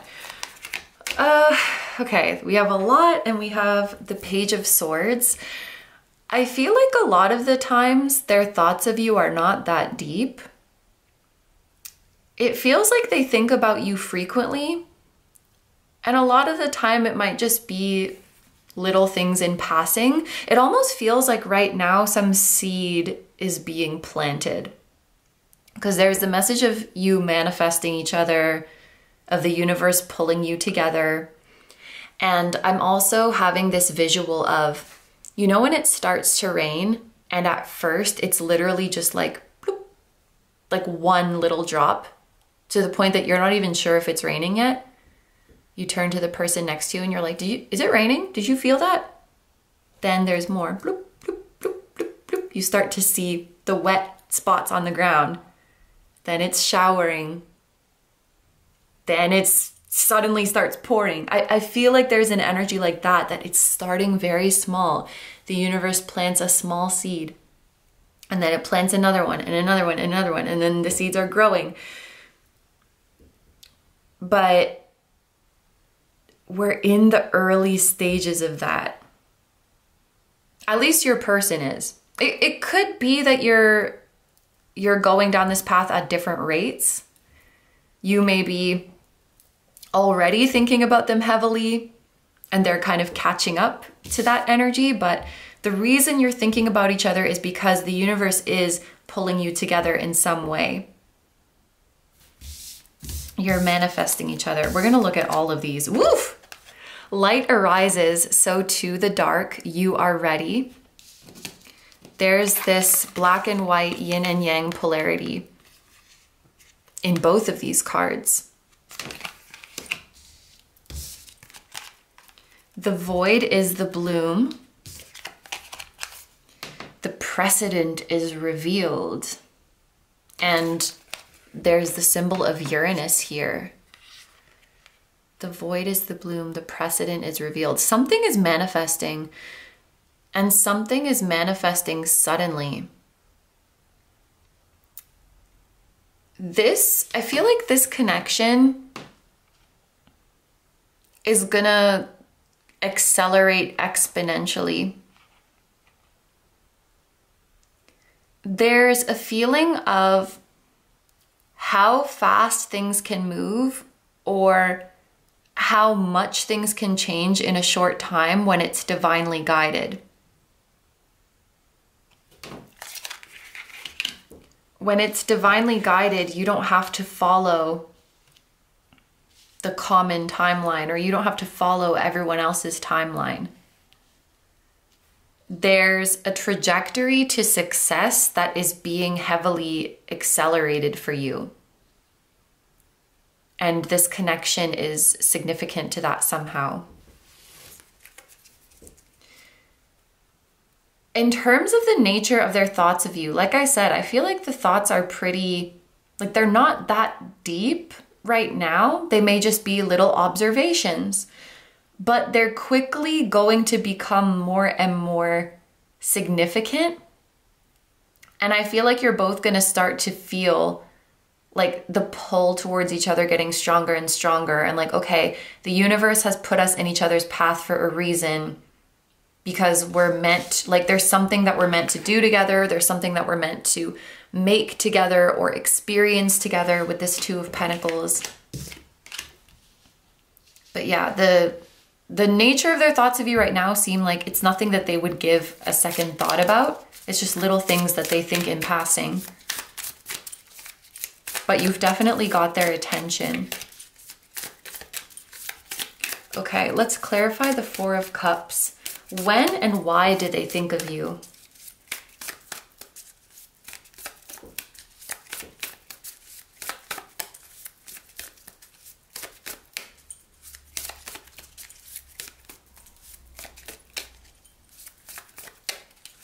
Oh, peacocks or peacock feathers could be a significant symbol.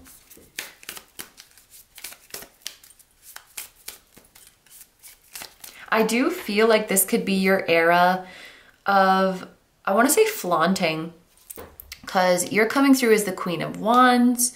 We know the peacock loves to flaunt its beautiful feathers. You are the pearl in the oyster. You are the sunflower blooming.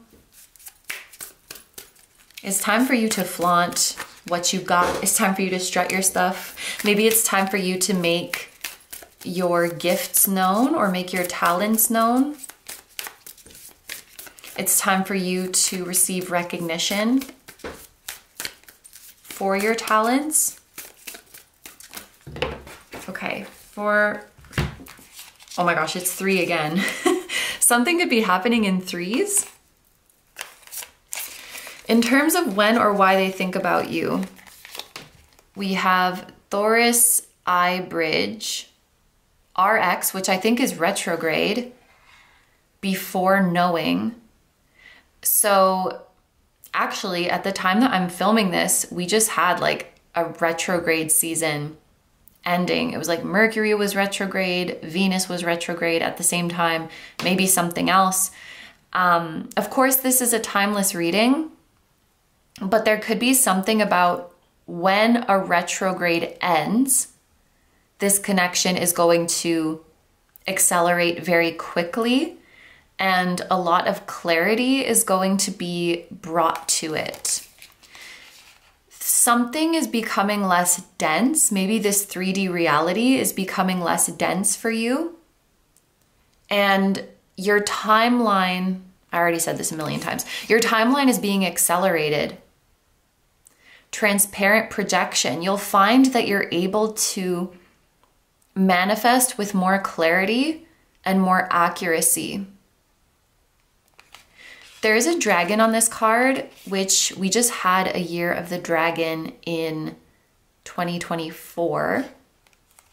There could be something that you started in 2024 that is coming to fruition very soon.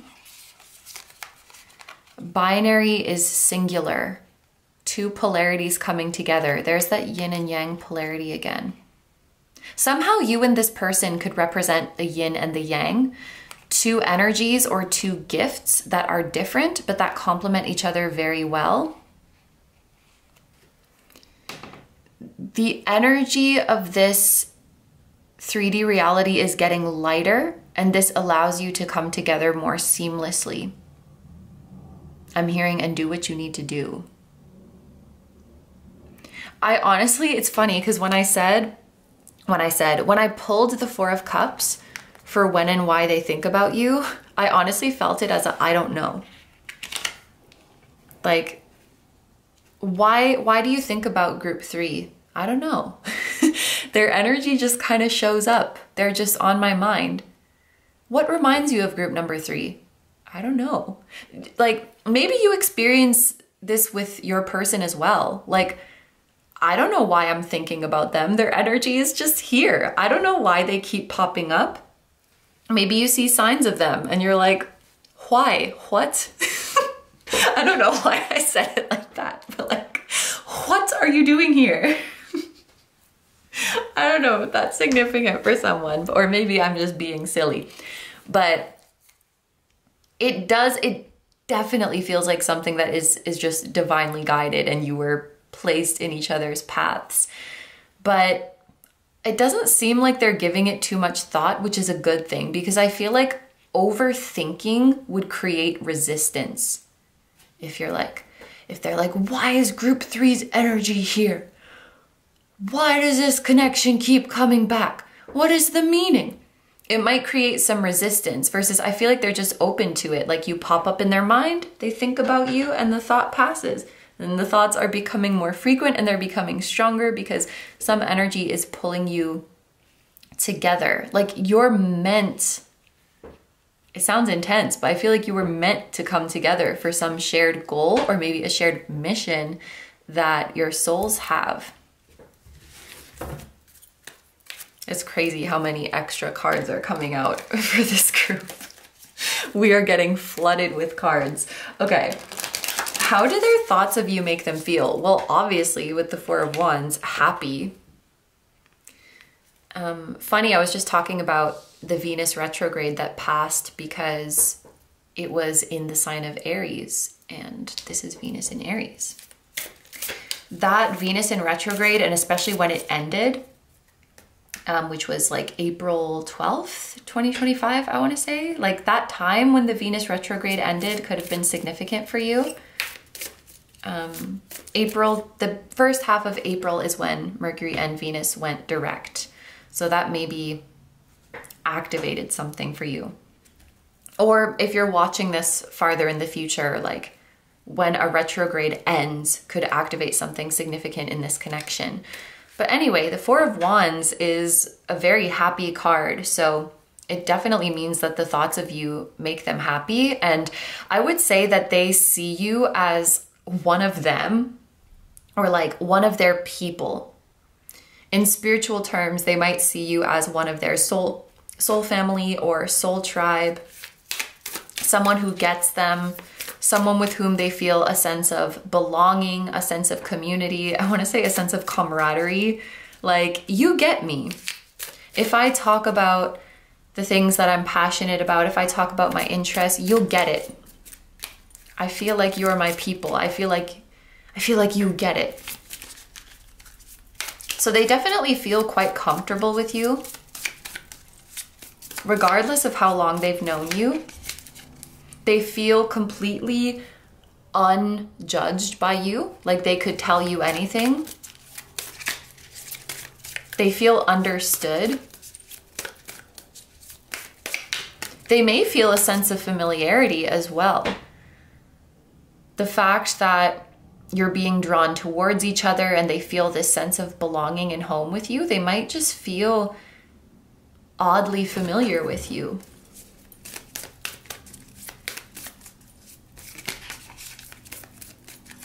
Let's clarify this. How do their thoughts of you make them feel?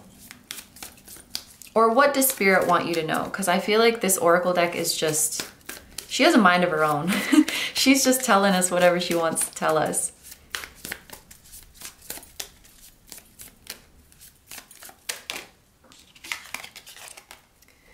Okay, frequency field, purified plasma. I am the dark. This looks like a whale in the background.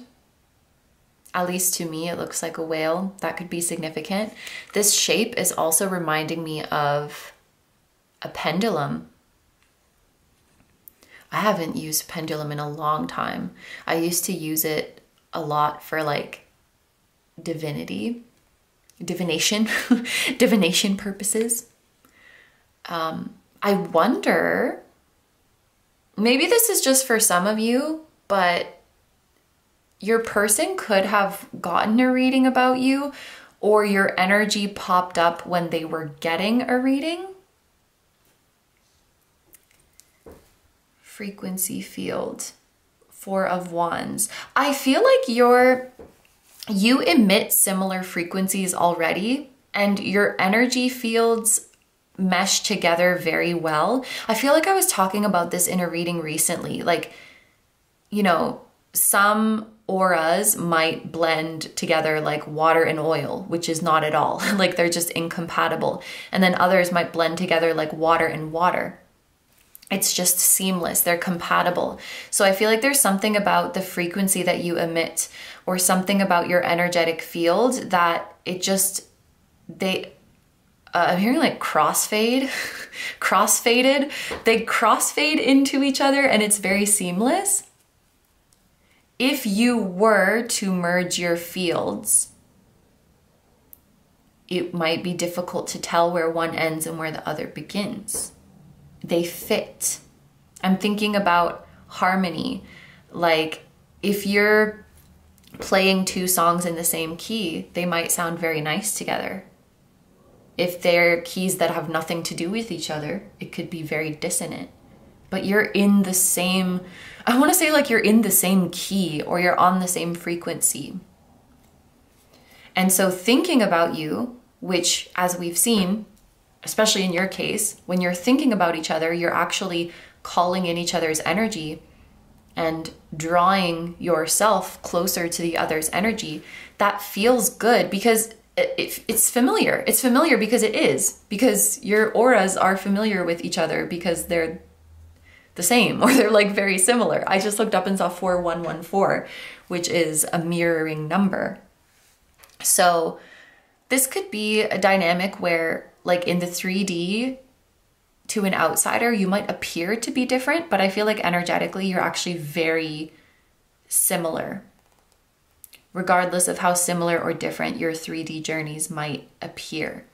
And so it's like, of course, it's going to make them happy to think about you, because when they're thinking about you, they're in a way sitting in your energy, and your energy is very pleasant to them because it's comfortable, it's familiar, it's similar to theirs.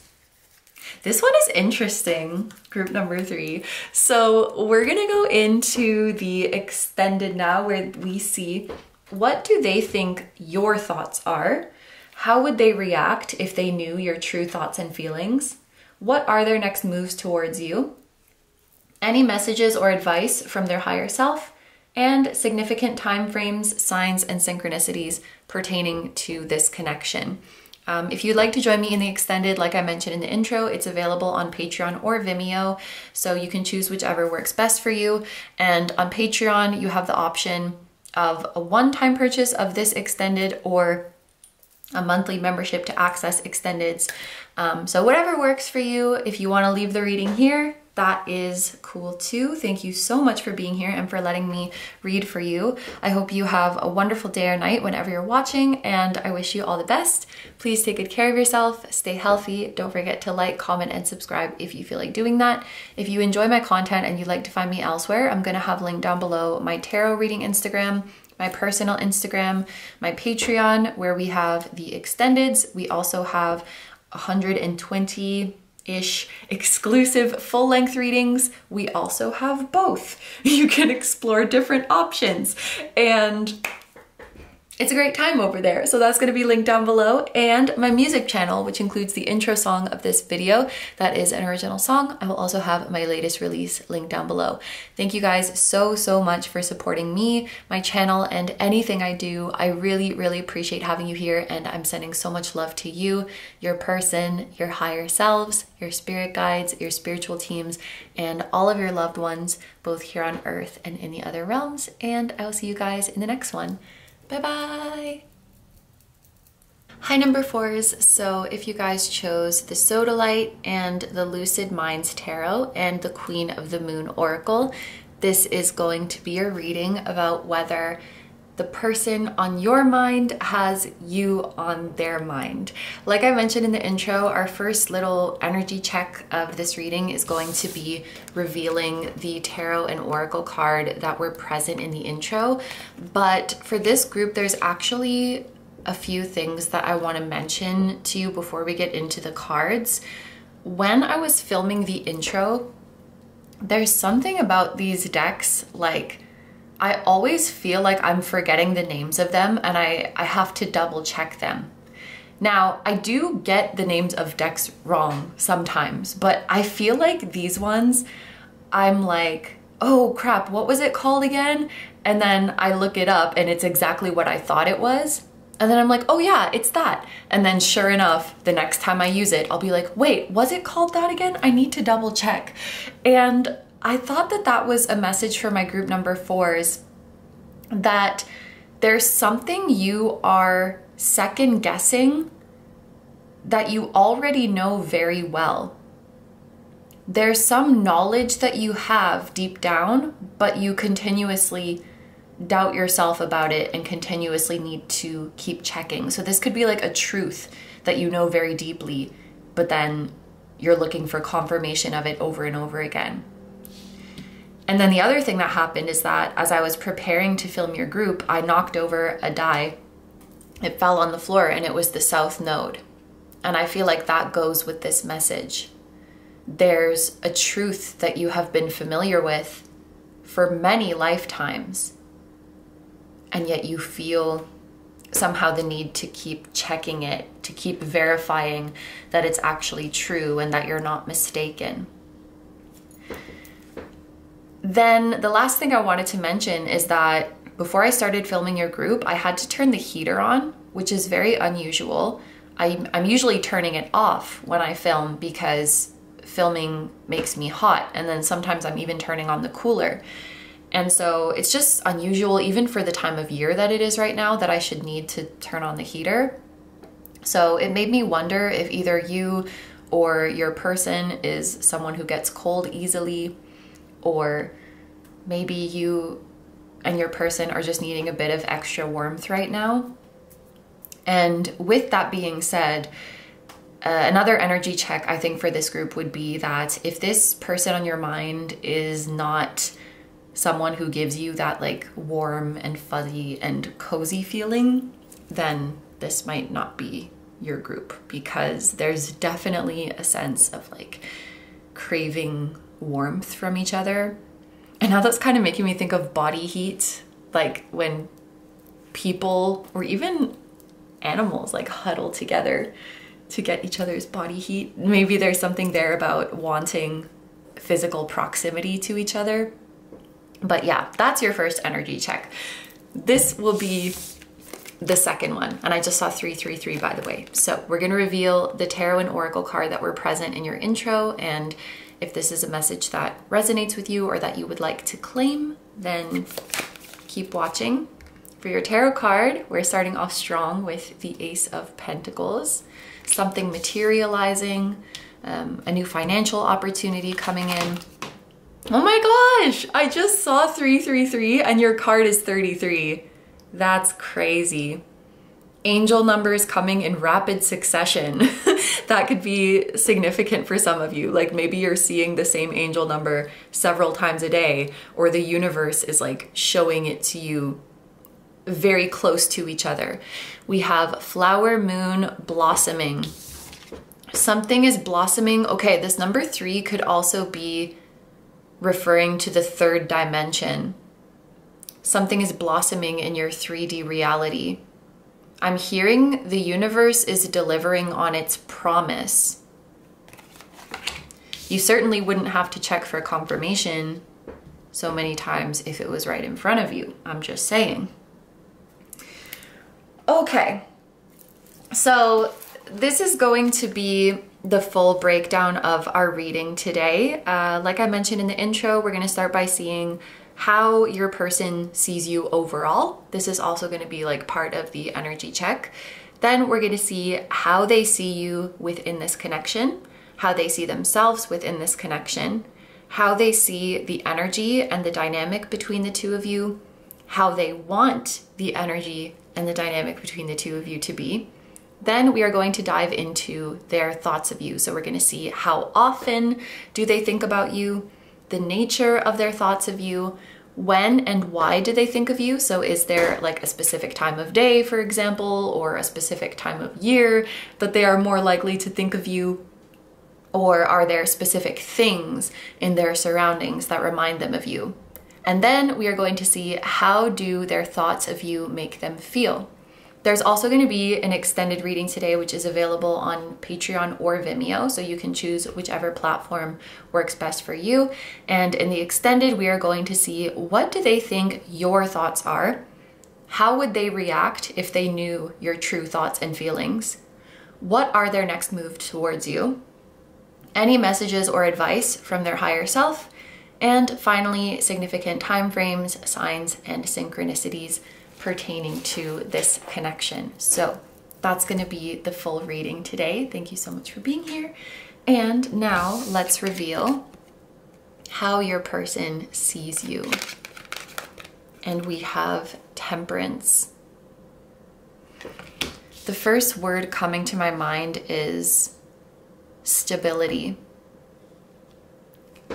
They see you as someone who has gone through a lot and who has matured a lot. Now, for some of you, this could be because they have literally witnessed your journey firsthand and they have seen your growth and seen how you've matured. For others, this could be something that they just imagine about you. And I'm hearing something like, it takes one to know one. You recognize it when you see it. So your person themselves, I think, has also been through it in their past. They've been through a lot, and the growth that they have been through has certainly not come easily. And maybe when they look at you, there's just something in them that recognizes something in you. And they wonder if maybe you've had similar journeys or if you've been through it in a similar way. So even for those of you, my group number 4s, who are like, this person hasn't witnessed my journey, I think it may just be something, a part of them that recognizes a part of you. And I want to say with this Temperance card as well, they feel at peace when they're with you. You ease this person's nerves or anxieties. If they're going through a particularly tough or stressful time, I think that thoughts of you would calm them down. They could in general be someone who is prone to worry or anxieties or overthinking, and just your energy really helps to soothe them. I think that they've always felt that you are a significant person in their life, or that you would play a significant role. And they've always felt a sense of closeness to you, even before you developed like 3D closeness, or even if you haven't necessarily developed 3D closeness yet. I think they feel some sort of emotional or spiritual or energetic closeness to you. I think they see you as someone who has handled life's challenges very well, or they imagine you as someone who is able to handle life's challenges very well with grace and an ability to frame what you've been through with an optimistic mindset, like focus on what it's given you, focus on how it's helped you grow, focus on the positive of things, which I think they admire. How do they view you specifically within the context of this connection? We have the Tower. Okay, so this is a pretty intense energy. You are someone who has really changed everything for this person.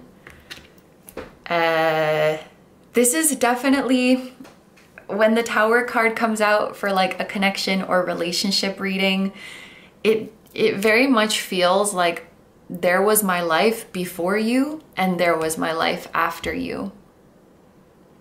You coming into my life started a new era in my journey, and nothing was ever the same. I often see with the Tower card a first impression or a first meeting that can be quite intense. Like you were suddenly jolted awake, or you suddenly like got hit by a ton of bricks. Whether you want to call that like love at first sight or awakening at first sight or whatever it might be. Something very powerful happened, like when you first laid eyes on each other or when you first talked to each other, that you would never be the same after that. We have the keywords release and revelation. The letter R could be significant, the letter T as well, because we have Temperance, Tower, release, revelation. R and T could somehow be significant. We have the Hanged Man for how they see themselves within this connection. Patience and perspective. Okay, the letter P as well could be significant. I want to say this person has been waiting for you. They've been waiting for you to appear or waiting for you to return. Oh, I'm also noticing that both of you are major arcana. So this is probably a mutual feeling of like the intensity of your first meeting and this mutual feeling that you are or will be very significant in each other's lives. They are wanting things to progress, but at the moment feeling like they're not really progressing, at least not how they wish they would. And in some way, they might feel a bit helpless or powerless to the situation. I'm not saying they objectively are, but this is how they're seeing themselves. They might feel like the ball is not in their court, or just the external circumstances are not favorable for them to make a move or for them to progress things forward. And so they're in this hanging energy, like the hanged man. They're in this energy of praying, like the praying mantis. I do think you are in this person's prayers. You're obviously in their thoughts. Otherwise, this reading would not be happening. But it's like they wish for you, or they pray for you. And I keep wanting to say they wish for you to appear, or they wish for you to return, or maybe it's both. They got used to seeing you, and now they don't see you as much anymore. This could even be like in their dreams. Maybe they used to dream about you a lot and not so much anymore, and they're wishing that you would make a reappearance. With this chameleon energy, you know, chameleons blend into their surroundings, and I'm just imagining your person like scanning the surroundings, maybe scanning a crowd. This is like really specific, and maybe it's symbolic, and they're like looking for you. They're looking for you out there. I'm thinking of the Rihanna song. It's like, "Where have you been all my life?" Because there's lines in it that's like, "Where have you been? Because I haven't seen you around. Are you hiding from me somewhere in the crowd?" It's kind of like if they step out, they're looking around, like they might see you, they might find you. How do they view the energy or the dynamic between the two of you? Yeah, Four of Swords. So they are feeling a lack of progress, or a lack of something happening. So this is the card that's going to represent what they wish would happen, but I can pretty confidently say that they wish something would happen with you. They wish that things would move forward. We have the Page of Swords. They're wishing for more communication. And I'm also hearing they're not picky. Like something, anything. I'm imagining like if you hadn't heard from your loved one in a long time and you're getting uneasy, you will be happy that they text you anything. Or even if they just leave one of your messages on read. So at least you know they're there. There is some signal from the other side. They're wanting some kind of signal from you, or some kind of message from you. This may even be a situation where they used to like see signs about you, or they used to see messages about you, and they haven't seen them recently, but they're looking for them. And there's this feeling of like, is anybody there? What is happening? They're wanting to hear from you something, anything. Reach out in any way. Anything is okay, so that I know that you're there. Okay. We're gonna get into the deep dive of their thoughts of you and how they're thinking about you, but this one does feel pretty intense. The connection feels pretty intense, and like the longing, the yearning feels pretty intense as well.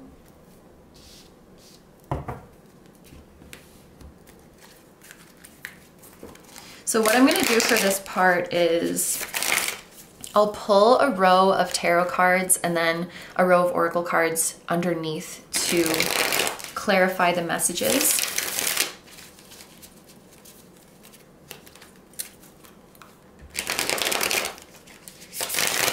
How often do they think about you?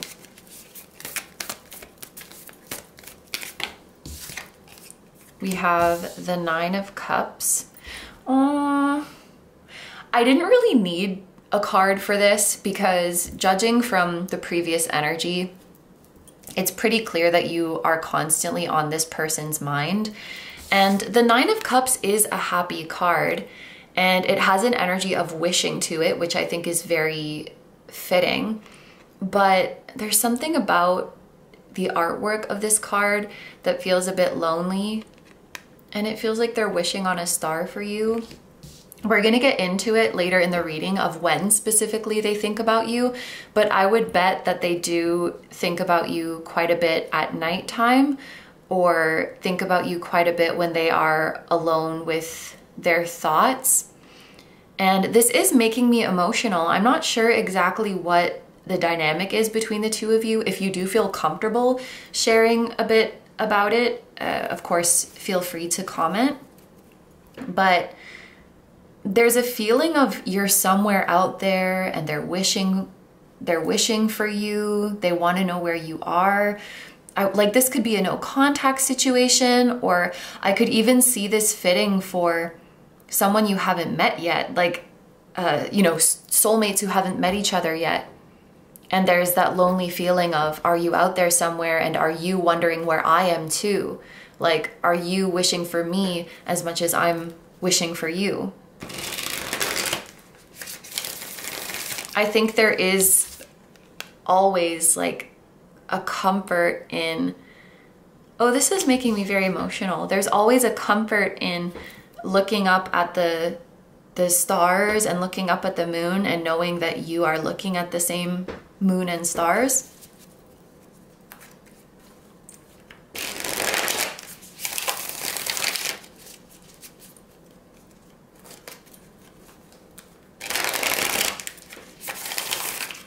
I'm hearing something like, man, I'm really deep in my feelings. And I think that's your person talking. This realization that they're having of, oh wow, like these feelings go deep. I am really in my feelings.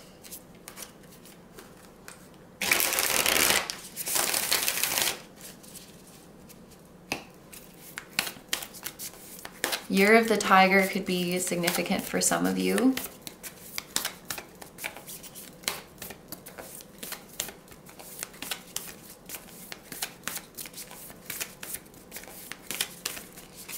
What is the nature of their thoughts of you?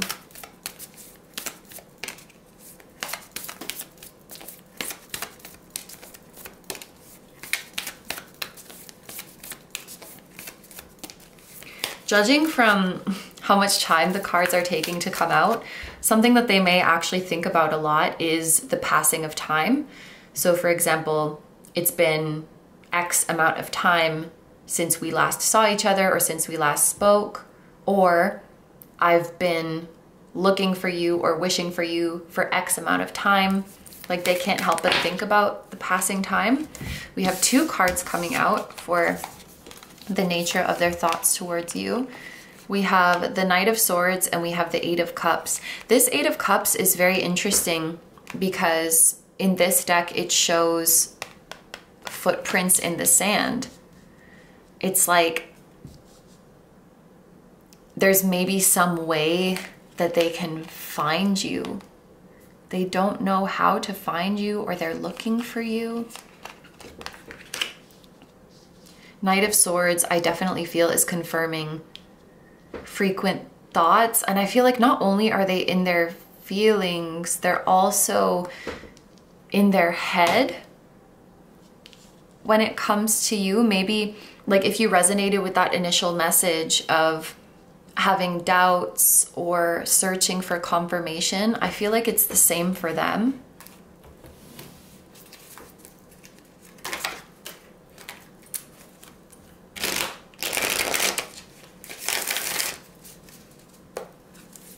When and why do they think of you?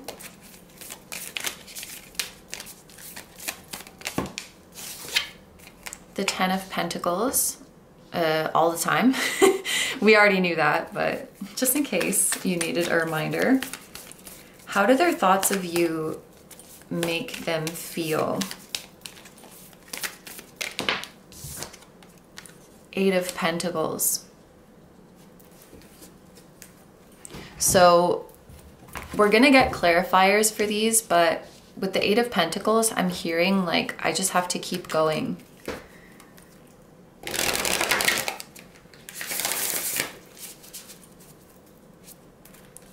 I just have to keep going, and I'm sure that all of this is leading to something. It has to.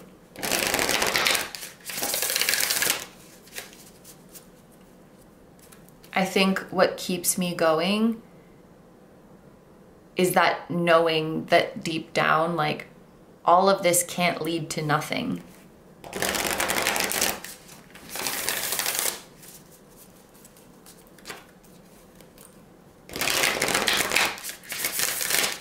Can I just...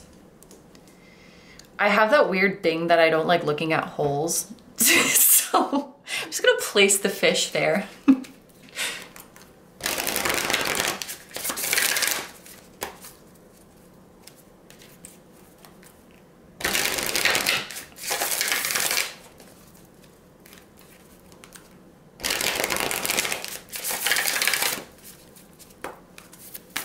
Let's get a clarifier for our Nine of Cups.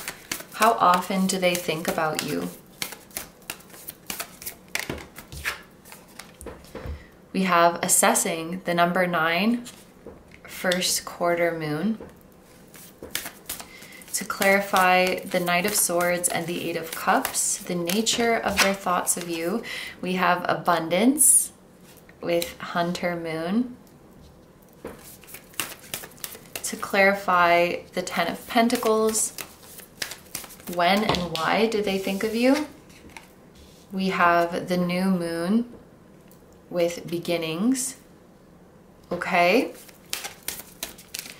And to clarify, how do their thoughts of you make them feel?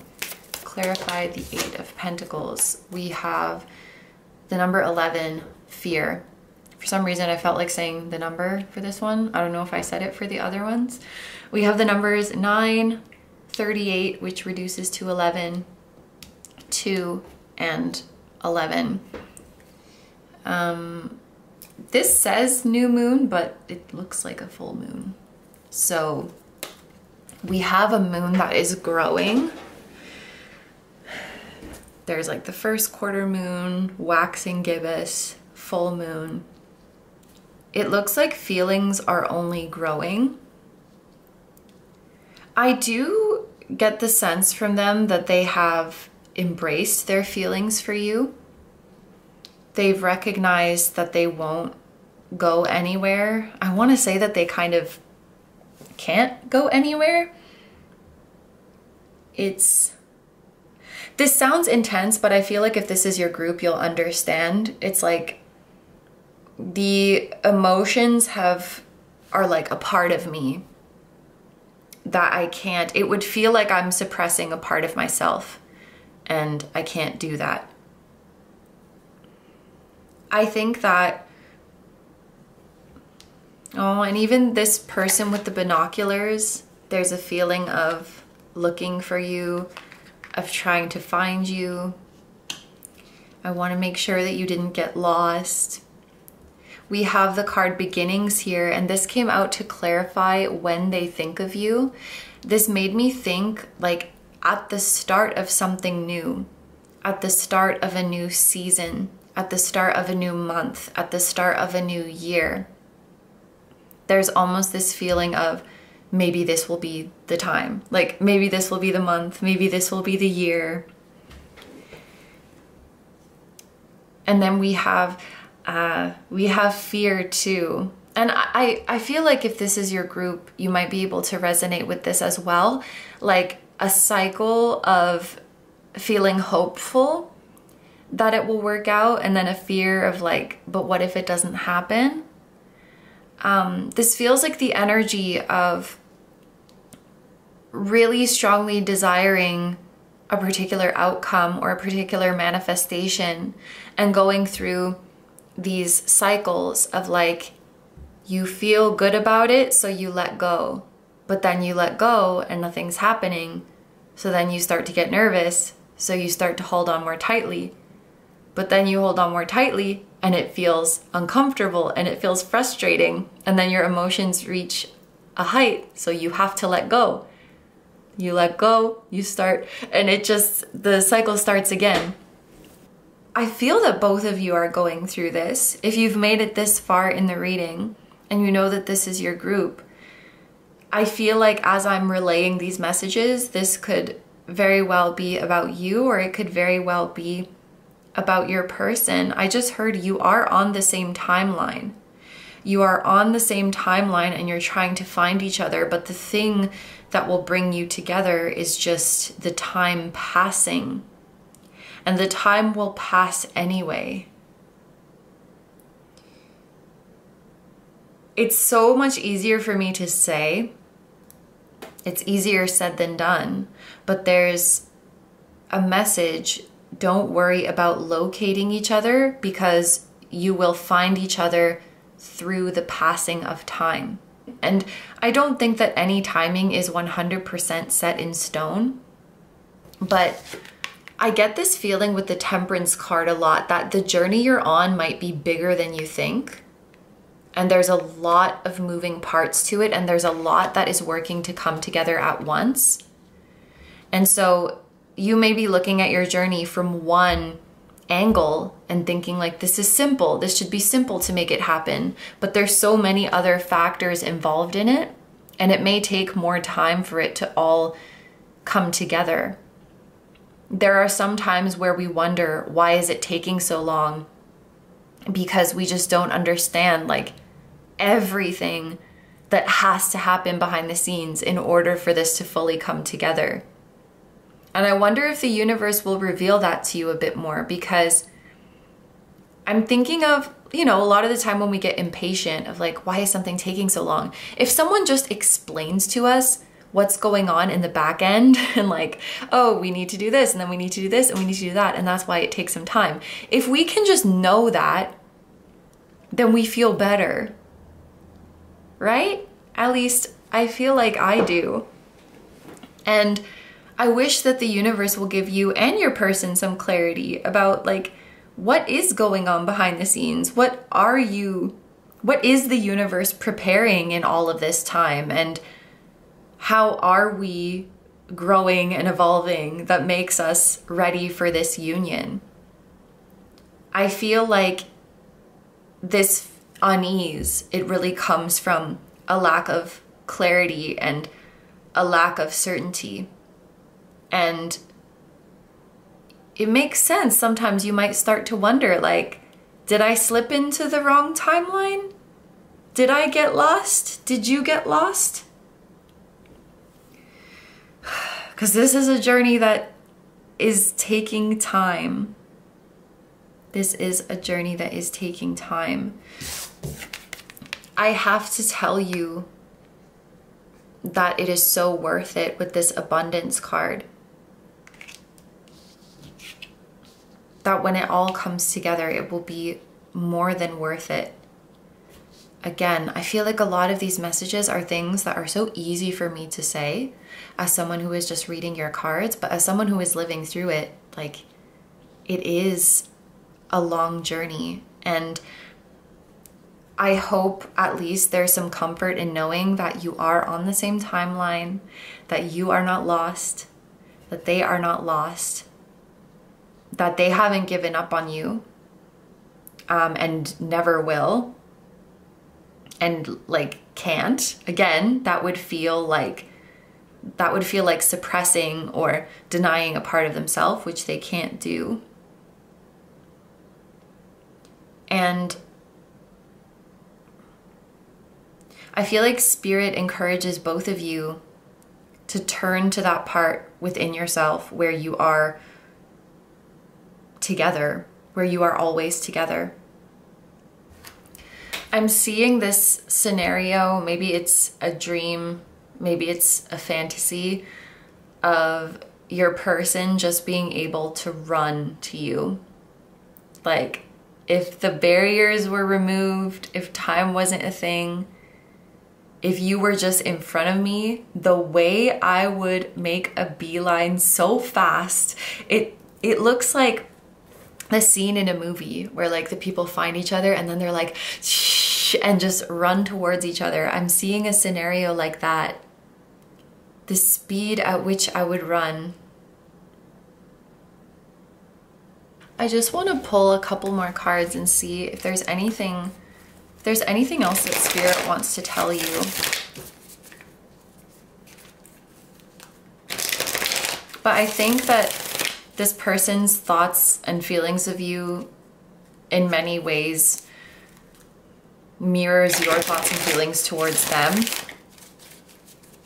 because you are on the same journey and in many ways experiencing the same inward journey. And that's important to remember. You are experiencing the same inward journey.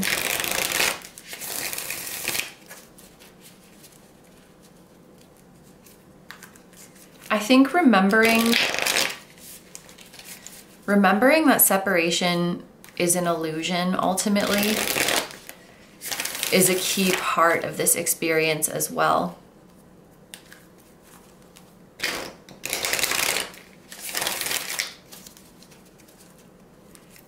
That's not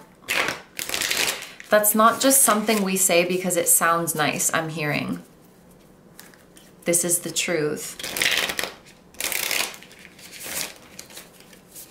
What else does Spirit want to tell you?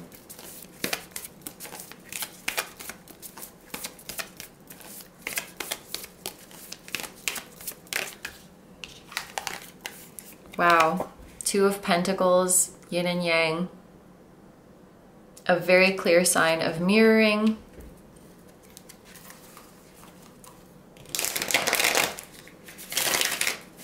A very clear sign of reciprocity.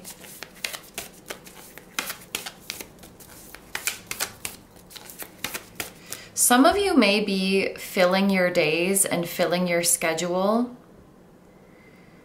like trying to keep yourself busy. And Spirit seems to be suggesting that actually slowing down, this kind of sounds like a paradox, but the more you slow down, the timeline will speed up.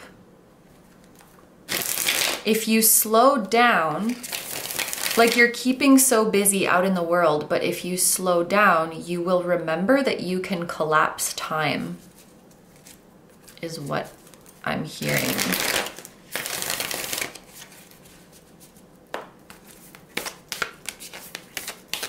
Because not only is your separation an illusion, but time itself is also an illusion. And until you really feel that truth for yourself, it might sound like I'm just saying whatever. It might sound like I'm just saying things. But when you feel it for yourself, you will know. Woo! Sheesh. Archangel Gabriel got knocked over. He could be significant.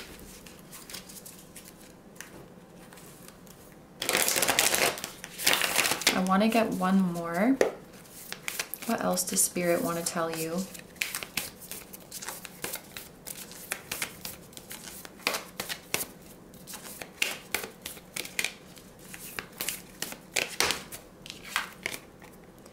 Seven of Pentacles. There's that imagery again. Like we had this person looking through binoculars. We have a telescope. If you look, you will find them. They're probably not that far away. Physically, mentally, emotionally. I mean, they're literally right here. They're literally, I want to say they're literally in you. You know what I mean. You know what I mean when I say that. They are in you. But even in the outward world, they are not that far away. I heard, this is getting enigmatic, group number 4. I heard, look with your eyes, not with your mind. Because when you look with your eyes, you're just seeing. When you look with your mind, you're trying to assign meaning to things. You're trying to project narratives onto things. That's what your mind likes to do. If you just look with your eyes, you will just see things as they are. And I saw an example of someone who is playing that kind of game where you're looking at a picture and you're trying to find the item in the picture. And if you're scanning it really, really hard and trying really hard to find it, you won't see it.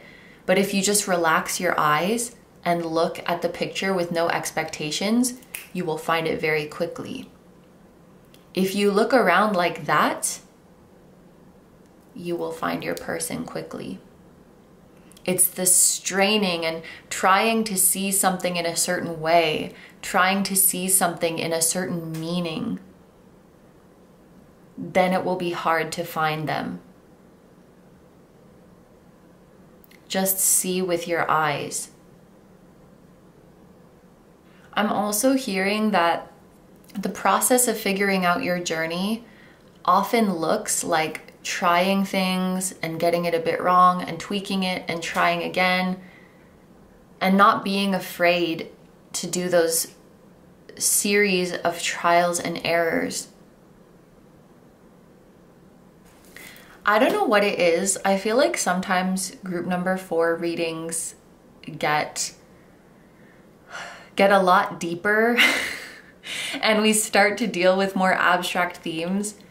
And I don't know, maybe Spirit's like, if I gave you this in group number 1,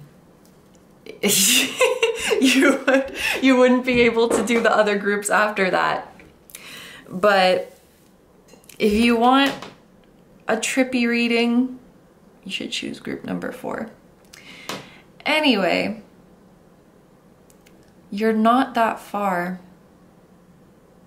You're on the same timeline. You're under the same sky, and with no double meaning intended, you are in each other, group number 4. I mean, unless you want a double meaning.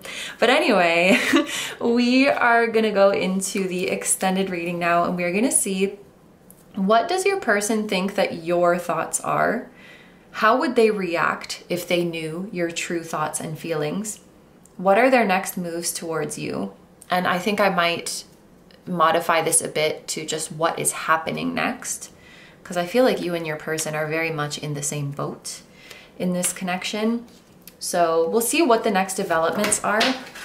We are going to get messages and advice from their higher self, and finally see significant time frames, signs, and synchronicities pertaining to this connection. So, like I mentioned in the intro, the extended is available on Patreon or Vimeo, whichever works best for you. And Patreon has the option of a one-time purchase or a membership to access extended readings. So all the links are going to be down below.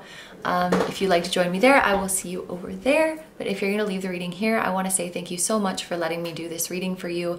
I hope you have a wonderful day or night whenever you're watching, and I wish you all the best. Please take good care of yourself, stay healthy. Don't forget to like, comment, and subscribe if you feel like doing that. If you enjoy my content and you'd like to find me elsewhere, I'm going to have linked down below my tarot reading Instagram, my personal Instagram, my Patreon, where you can watch extendeds, exclusive readings, or both. We have like 120 something exclusive full-length tarot readings over there. It's a great time. And I will link my music channel, which includes the intro song of this video. That is an original song. I'll also have my latest release linked down below.